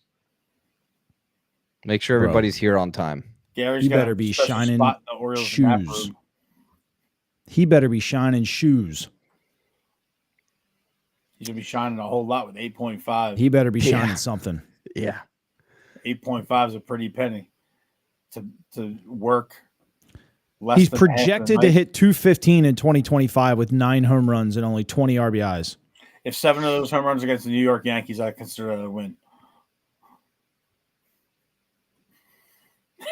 I love it. He's so He's unfucking cooking. believable, dude. I can see the steam rolling off of his forehead. he is a different shade of red right now. This is fucking Bro. hilarious. You can't bring in such a shit catcher as your backup. What does he teach Adley? We already know Adley struggles How to not defensively. be fat. Oh my God. What kind of veteran presence does he bring? A guy who lets balls go in the playoffs and he fucking walks back to the backstop for it. And guys score from second base. Mm-hmm. Maybe Adley can Jesus. teach him how to not let balls pass, and he can teach Adley how to throw to second. Bro, I'm going to tell you right now, Stephanie's writing an email. A strongly worded 5-page email. Stephanie's writing an email. If you guys don't know what emails are, we'll show you some of them. Stephanie, go write an email. Oh, that should be our next screen share. That should be our backup, a montage of all her emails. Because she is famous for this. Somebody sent me on Twitter. It's all about offense. Bro, what offense? What offense does Gary Sanchez provide? I wonder if it's incentive laden. I hope it's a $1 million deal with $7 million incentives. If you hit more than 10 home runs, we'll give you another $1 million. Oh my God. You really tweeted this is stupid. Oh man. I can't get over that. That is pathetic. I don't care if he hits one walk-off home run this year. I really don't. I could care less. Even if it's against the Yankees? I could care less. I could care less. I just don't see any value that he brings to the team whatsoever. He brings nothing on offense. He brings probably negative on defense. He brings nothing from the clubhouse perspective. He might be really good at Golden Tee. Dude, unless he is bringing some kind of Latin pitcher with him, or they plan on signing some type of Latin pitcher and need somebody to speak Spanish. Well, there's no more Hispanic guys on the roster right now. Your email's in Cano, progress, by the way. I said Orioles signed backup catcher Gary Sanchez, and she said, "Oh, I'm writing an email right effing now." Yeah. Share it. She wrote it. What did she write an email for me about? Oh my goodness. She sent me a screenshot of a 5-page email. We were having a good conversation tonight too, and then Mike Elias had to come and do this. It was rolling, and then I saw it pop up. I saw PR3 posted it, and I literally thought we were being punked. I was like, oh, cool. Someone's coming in with a really funny comment to make me go look at Twitter right now. And I just refreshed Twitter, and the top thing was Orioles agree to a 1-year deal with Gary Sanchez. Yeah, I know we got Hispanic guys on the team. I was just fucking Zach. P3 said this the other night, and I kind of laughed at it. I was like, there ain't no way in hell Mike Elias would ever be that stupid. And here we are. God damn it, Mike. This is worse than Austin Slater. I still don't know who Austin Slater is, and he played here half a year. Joe, those emails are top tier. They shut down power grids. Off the wall, top tier. They sure do. They work. They shut down power grids. Jorge Mateo is still here because of an email. And he shouldn't be. Sorry, Steph. That's a whole nother conversation, is what the hell you do with all these different guys. Keep them. We hoard them. We hoard. We hoard everything. Players that we love, and we signed Gary Sanchez to almost $9 million. Listen, I like the initiative. But Gary Sanchez. I'm writing a strongly worded email to you, Stephanie, right now as we speak. So, I mean, all right. I'm trying to picture a scenario where Gary even catches. Isn't it at all. Past her bedtime? It's past mine. It's Saturday, baby. You know, teachers stick to schedules, though. Very much so. Yes. So Gary can't hit against lefties. No. Can he hit at all? No. But what I'm saying is he doesn't hit against lefties, right? So, okay, Adley DH as well against lefties. Cool. Well, so does Tyler O'Neill. But I don't know. So I mean, let's try to picture this. O'Neill might play right field. Mountcastle will probably play first against lefties. Yep. I'm guessing Adley will DH. I'm guessing. And then Gary maybe. I would have put Eloy Jimenez behind the plate before Gary Sanchez. Gary maybe, as long as it's not Corbin on the mound. Yeah. Gary should never step foot on my field ever. I think you were right. I think that might be one of the biggest takeaways that you should clip and run off of this. That the writing on the wall is there with this Sanchez signing showing that McCann is gone. I think that also means that Corbin Burns is. I just saw a comment that pissed me off. Gone. It is from. Is it the one that said "F you, Matt"? No, I don't care about that. I hear that shit every day of my life.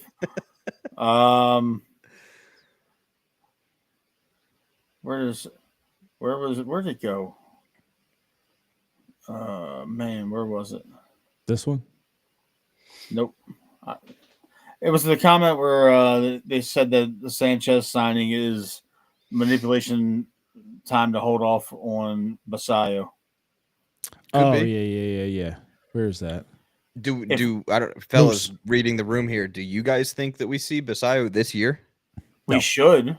No. But we're not going to. Absolutely not. Absolutely not.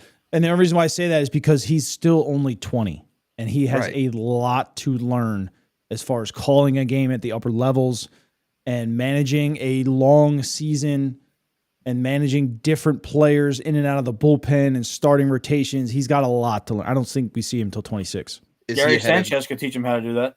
Gary Sanchez can't teach a book how to do anything but lie there. Matt's not playing nice right now. Is Creed Williams ahead of Basayo? Creed defensively, Willems, sir. Willems. Yeah. Willems. I'm sorry. Is Creed Willems ahead of calling a game and stuff? Sure. But still, Creed still has to learn the same things at the upper levels. Samuel defensively has it. He's better than Adley right now. He's the best defensive catcher in the organization overall. We just got to give Basayo a couple more years to take over for Adley when he's catching for the Mariners when he's a free agent.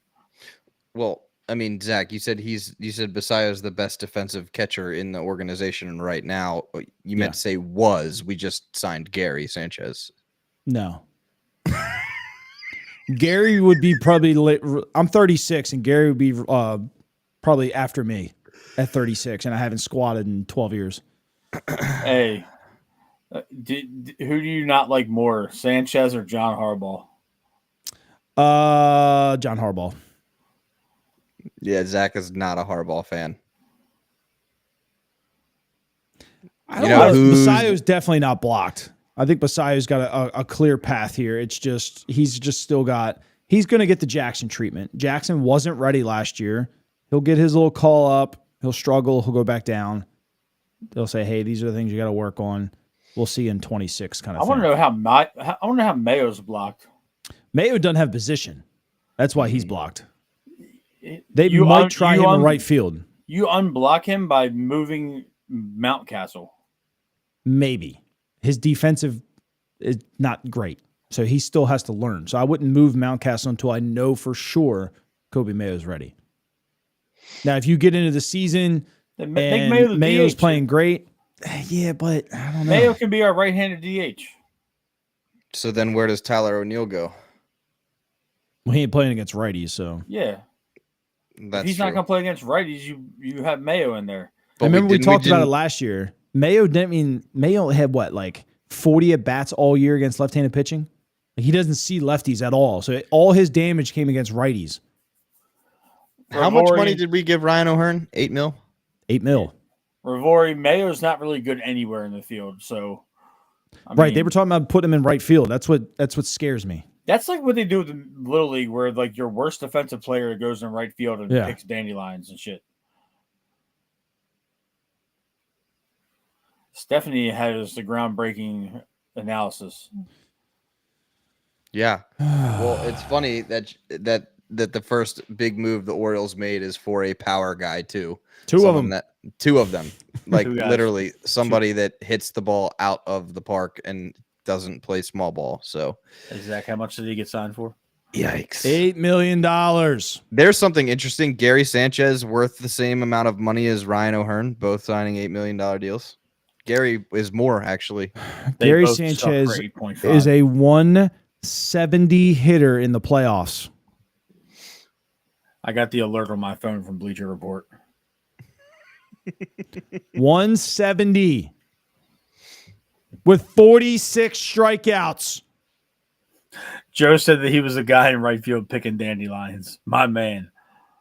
Joe's my favorite person on this feed sometimes. What do you Actually, mean it's sometimes? Stephanie, so I don't get my ass whooped. But, I'm so angry. He did hit 286 this year with Milwaukee. Good for him. He was 2 for 7.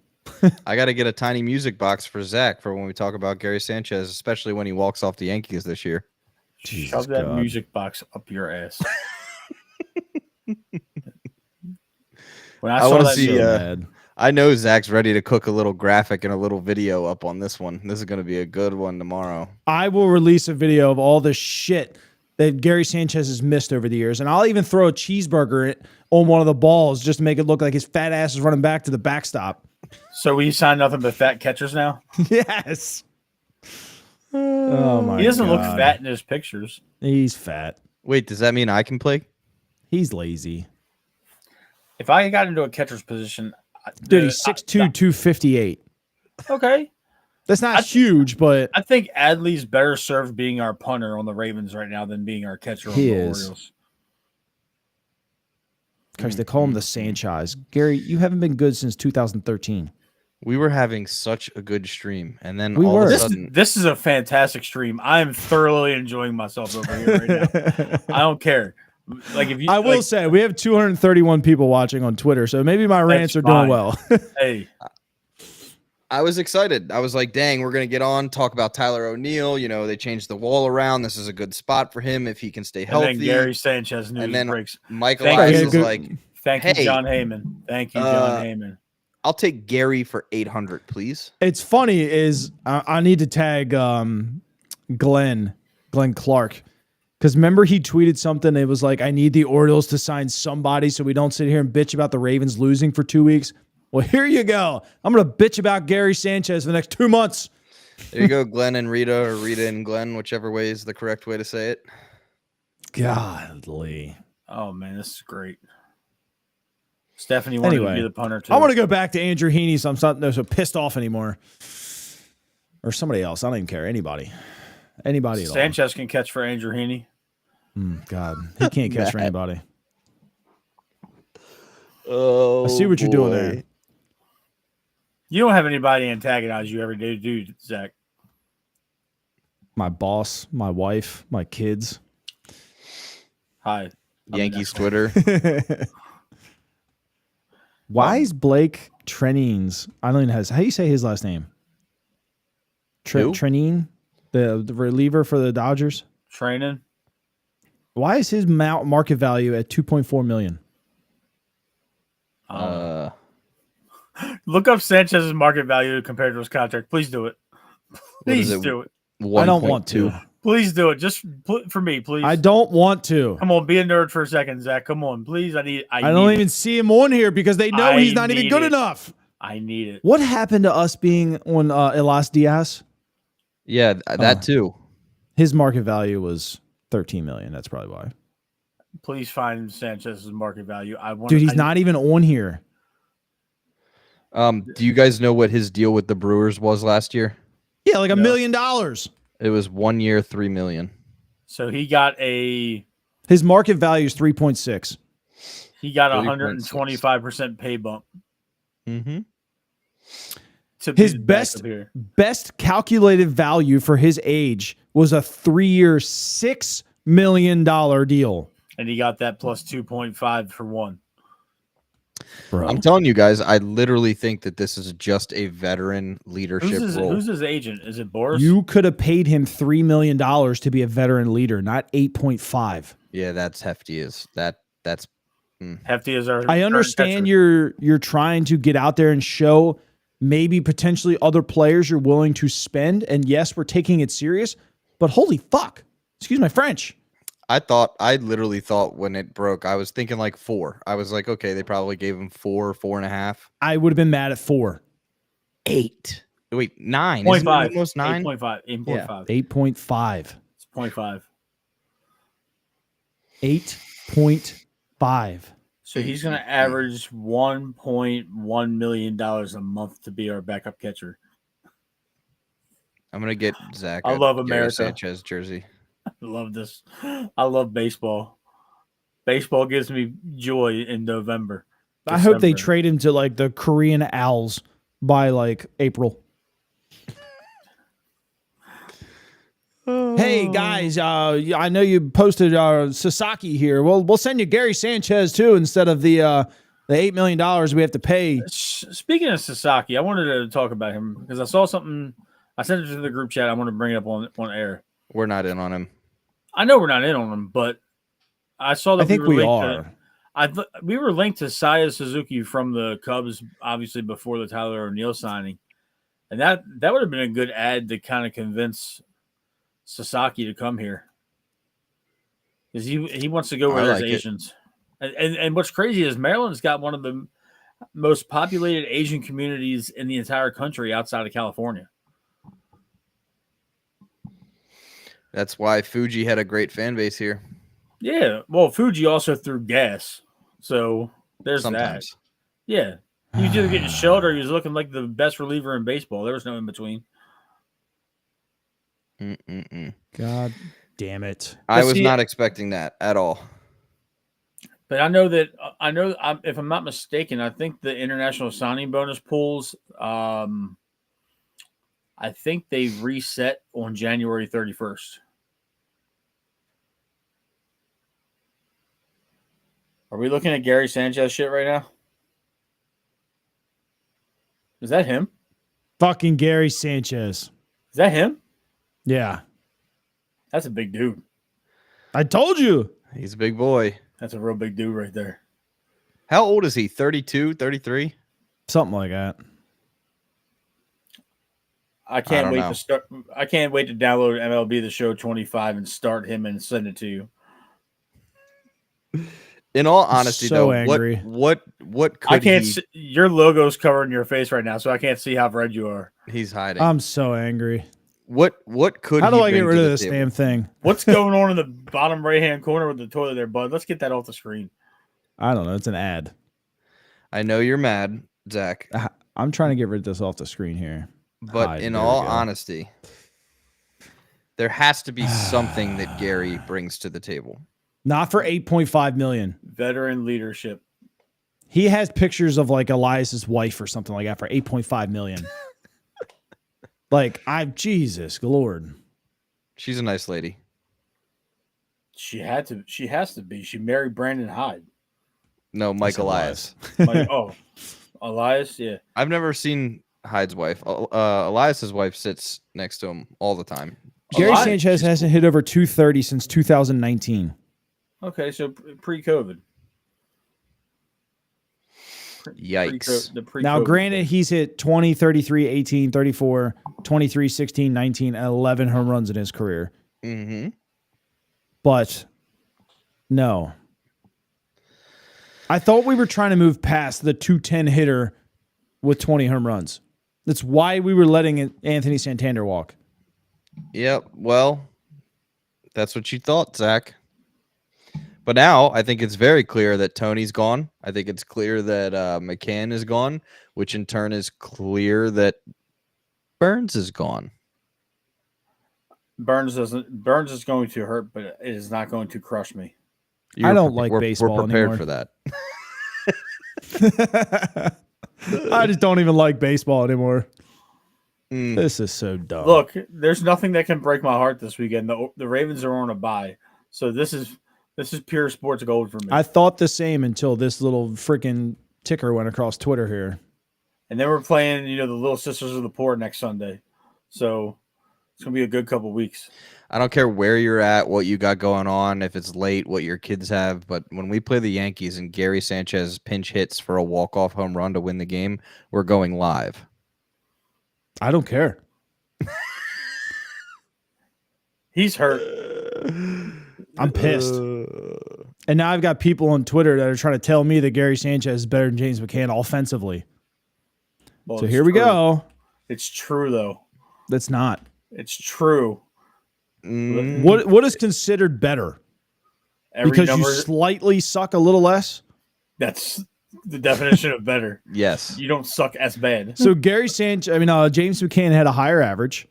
James McCann hit 3 less home runs. How many games did James McCann play, though? 64 compared to 88. Okay. And had 3 less home runs and 3 less RBIs. And struck out 20 times less. Okay. Gary had a 4% better walk rate and a 4% higher K rate. So he's identifying pitches better. Yeah. Gary had 4/10 of a hundredth slugging percent better. Batting average on balls in play, James was better. WRC plus, James was better. I don't know what any of that shit means. Yeah. You do. I don't. This isn't a fair conversation anymore. This is stupid. This was absolutely stupid. Mark, we touched on this a little bit earlier. I think our general consensus was Healsey and Evaldi. Yep, Evaldi. And Definitely Evaldi. Haney. Oh, Haney, yeah. Haney and Evaldi. But Zach is mad and nerd right now. I love this shit. I want to stack the bullpen. We've talked about that a couple times. They need to go and get several good bullpen players. Yeah, because they let go their best bullpen arm. Yeah. God, I'm so mad.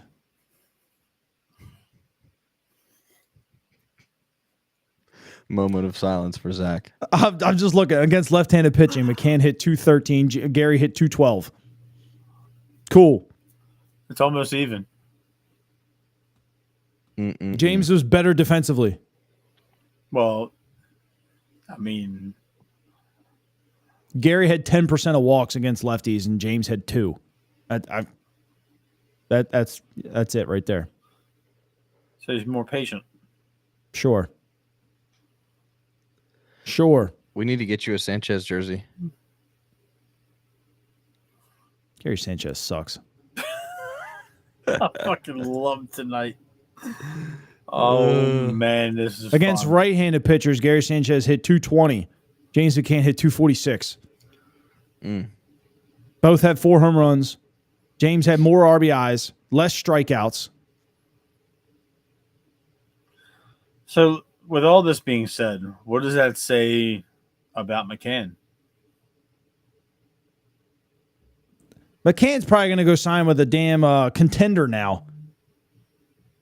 Houston, San Diego. Are we not contenders? I don't know. I think we were. Less of one with Gary Sanchez. That's for sure. I was gonna say. I think we were contenders in Zach's mind up until about 30 minutes ago. Yeah. You had a system reboot when the Sanchez news broke. That fucking broke you, dude. All right, Yeah. so we've spent what, 65 million now, whatever it is. No, 57. So still room to go get a pitcher or 2. Yeah. I'd be cool with Evaldi. Burns is gone. McCann's going to follow Burns wherever he goes, probably. Maybe. Dodges. Could you imagine if James McCann went to the Dodgers after us? Yeah, I can imagine that. I can. He would be backing up Will Smith. So he would Yep. catch Who he would is play the like Dodgers backup 17 right now? games. It was Austin Barnes. Yes. Or is it Hedges? I think it was Barnes, right? No, I think it was Barnes. I think you were right. I watched like one game of the World Series because I was so pissed off. So I don't know who's backing up who over there. Why did they I'm not thoroughly just- pleased with tonight's show. I'm so glad I came downstairs. Why couldn't we give $8 million to Elias Diaz, who's actually a good defensive catcher, and it was hitting 290 against lefties? Like, But is he a fat sack of shit that's going to piss you off? yes, Does he bring But a not better enough. presence? yes. Been around the league for 8 years. He was just in he started the All-Star game or finished the All-Star game. He was the All-Star game MVP. He's the one who hit the walk-off of Felix Bautista. He is. See, things that make sense don't make sense to the Baltimore Orioles front office. You're getting mad at the nerds and not signing the guy that you want them to sign.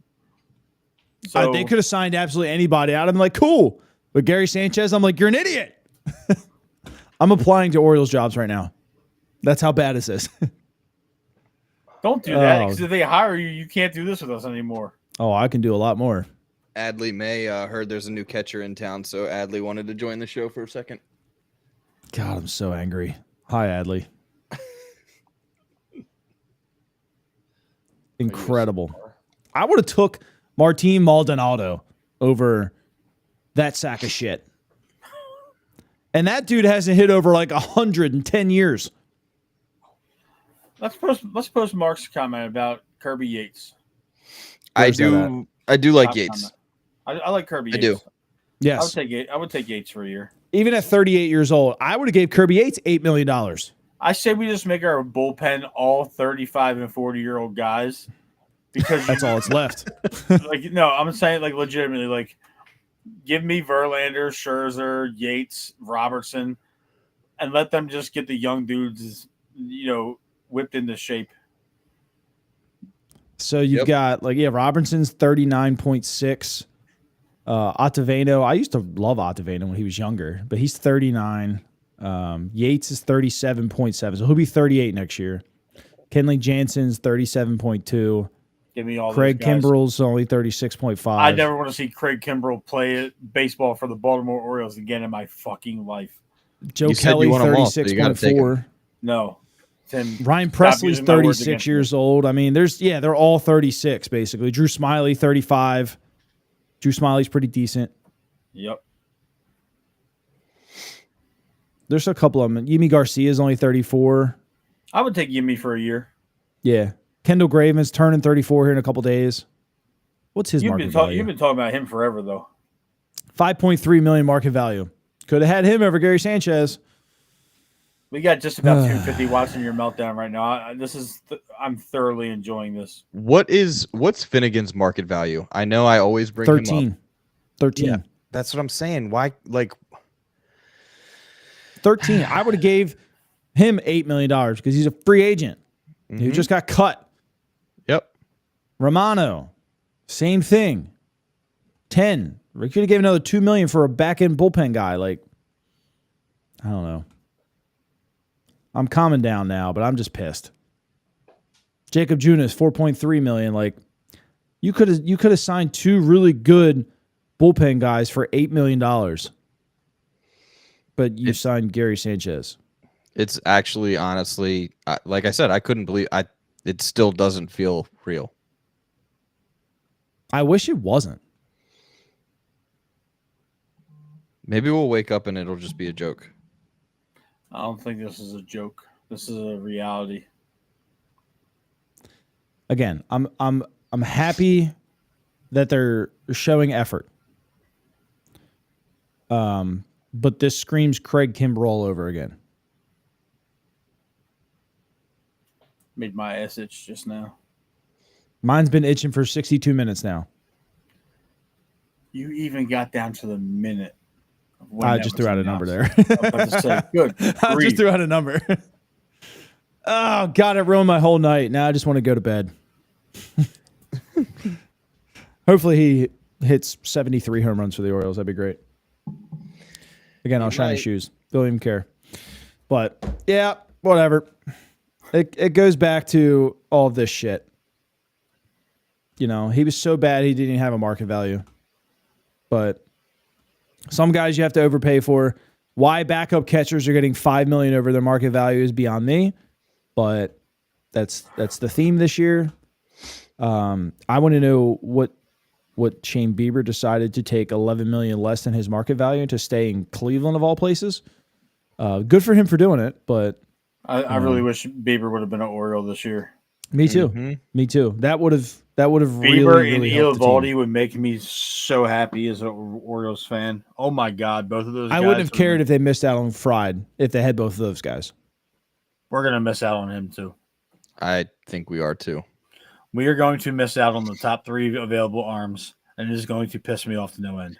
But I don't know. I mean, if you look at it, guys, Tyler O'Neill, Gary Sanchez, there were no rumorings of either of them. So the Orioles could really be moving in silence right now. Which I'm pretty sure the analytics department is playing eeny, meeny, miny, mo, and just going with whoever they land on. we could be surprised. We could reconvene next Fried's week. market value is 22. If his market value is 22, why is he not signed? It's probably not the money. It's probably the years these dudes want. Yeah. Mm-hmm. That's the only thing I think is holding up Fried and Corbin. It's probably because they want 7-year contracts. Yep. And both Walker of them Walker Buehler, 3.9 market value. How? You I give don't him, know if he's gonna sign for less than $5 or $6 million a year, and he's gonna move his family across the no. entire country. I was gonna say you give him 3 for what, 16? I'd give him 3 for 30. That'll get him to Baltimore. 3 for 30. Yeah. That would Nick get him here. Pivetta, $15 million market value. Like, come on. No, knowing how this shit's going, Pavetta's going to sign a $21 million deal to be here for 2 years tomorrow. Then we'll see our true meltdown. I'd be okay with that. 21 over 2 years. What were we looking at? Less than what? 10.5. Now I'm talking about 21 a year. Oh, God. Yeah, I'd really melt down.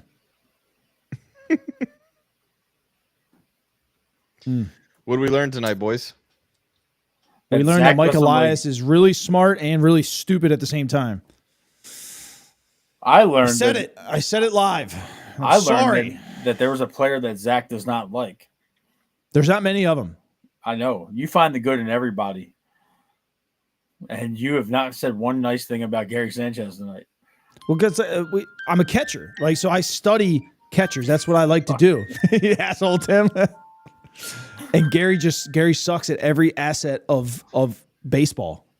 Like, there's not one good thing that Gary does.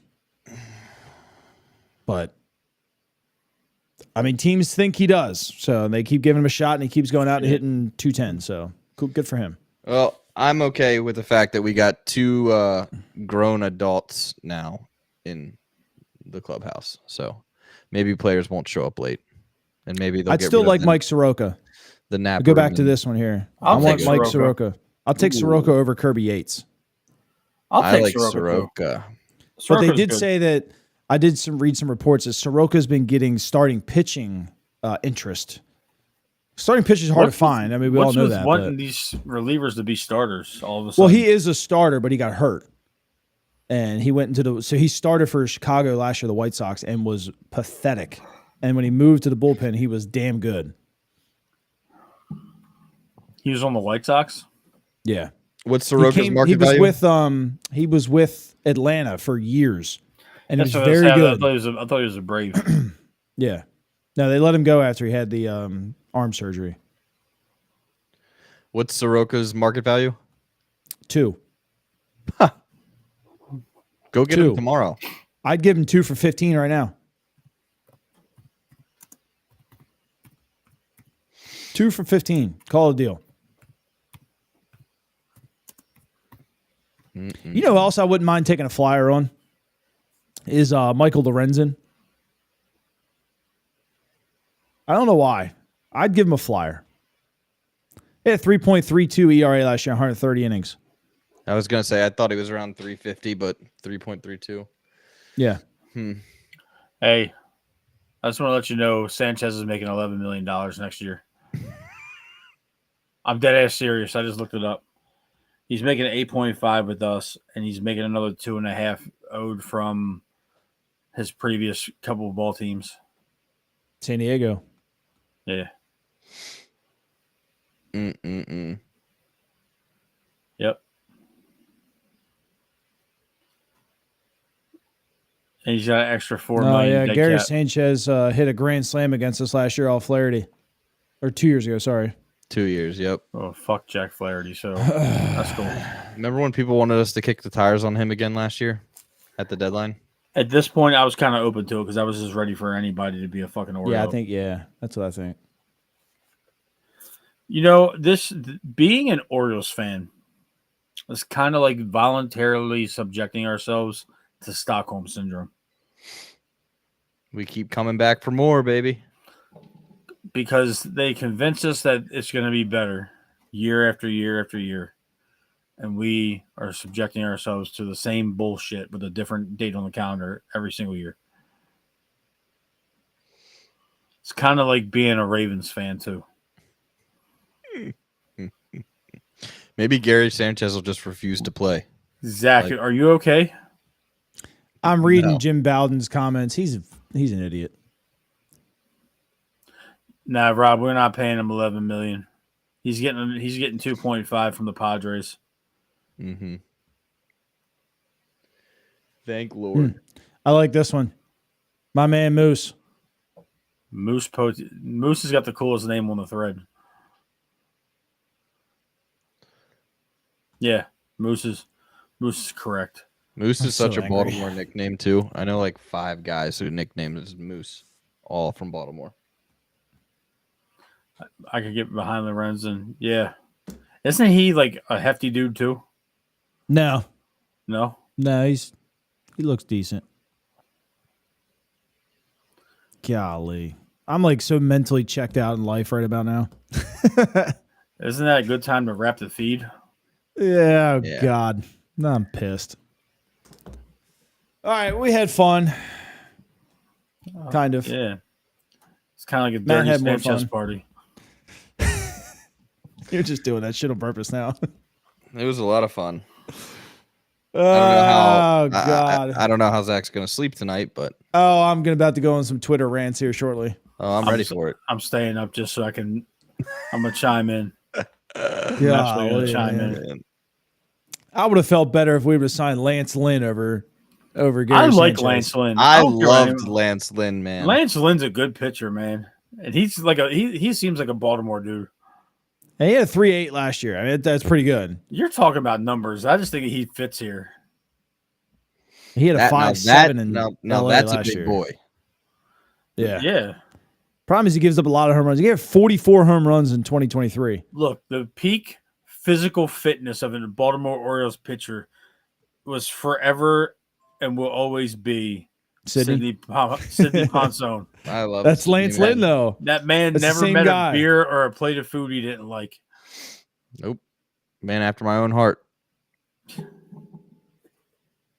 I love the fact that you're a fat boy, Tim. It makes me happy. But you're medium fat. You're not fat. Yeah.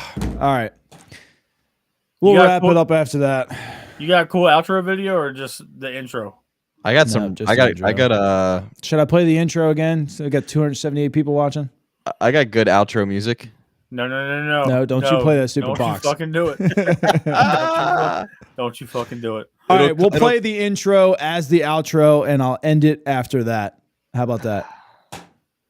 It was good to get on here with you guys again Yeah, man. in our rant sessions. Yeah. Hey, let's plug some stuff we got coming up before. Okay. Yeah, before we do anything else. Speaking of plugging, if you guys are Ravens fans, you need to go and join the Believe Network and watch Matt and Daniel Wilcox, former NFL player for the Ravens, talking all Ravens football here. So I'll let Matt kind of talk more on that, but it's one of the top podcasts on Spotify for Baltimore Ravens football. Yeah, I got signed to the Believe Network in the beginning of September, right after week 1. Daniel vouched for me. It's been pretty cool. doing this show with him. We did a whole bye week special. We had Matt Stover come on and talk about Justin Tucker last week, so that's a pretty good episode. That's actually a very good episode because Stover was like on point with a lot of things that he was talking about with Tucker's woes, and he didn't blame the holder or the snapper, which is pretty cool. And then we had Haruki Nakamura come on and talk about the free safety woes. So Haruki is like only about a year or two older than us. So he's still kind of, I guess, recently removed from the game. And he had a really bad concussion that ended things for him. But this week coming up on our show, we got Brandon Jacobs from the New York Giants coming on for Giants Week. Nice. And we may or may not be having an appearance by Todd Heap for a separate show. So you got Deontay Johnson lined up too? No. That'll be next year when he's cut. Yeah, Deontay Johnson. There's not a whole lot I can say about that dude. I don't trust any Pittsburgh Steeler wide receiver when they're not on the Pittsburgh Steelers. It's a psyop mission. It really is. It really is, because the list of clowns that they got at wide receiver post Pittsburgh career, I would never touch them. It's kind of like signing a defensive guy from the Ravens after they leave here in the mid 2000s and the 2010s. But I appreciate the plug, man. We're on Spotify and iTunes, Apple. We're on YouTube at Believe Network. Believe in Ravens is BLEAV. That's the name of the podcast network that I'm on for football. And obviously, Tim and I have foul ball talk for you over here, Zach, which is really cool. A bunch of Baltimore dudes chopping it up about baseball. And, maybe one day Tim will get a camera that isn't in, 360 quality. I have it. I think the computer might need an upgrade. If there was a camera that was going to go on the submarine down to look at the Titanic, that's one of them. This one. It does help hide the redness of my face, though, so you could use it whenever we need to talk about Sanchez. Ouch. Ouch. My cheeks are still red. Ouch. I'm contemplating whether we should end this now, man. You said we got like 300 people watching this right now?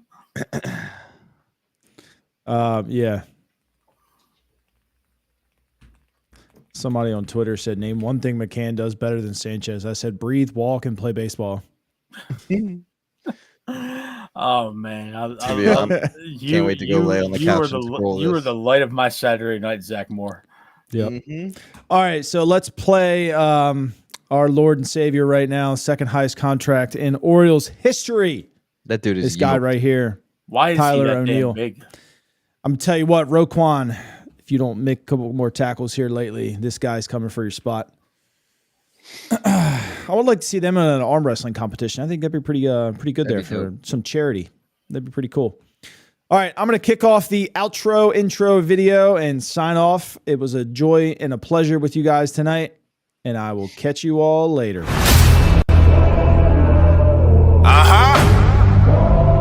Can you feel that? Yeah. Well, let's go. Time to get it started. This is our moment. Turn the level way up till it's high voltage. We gon' light them up, make the world take notice. When the game face on, then it's game over. You a witness and a force to be flagship. Grinding for greatness.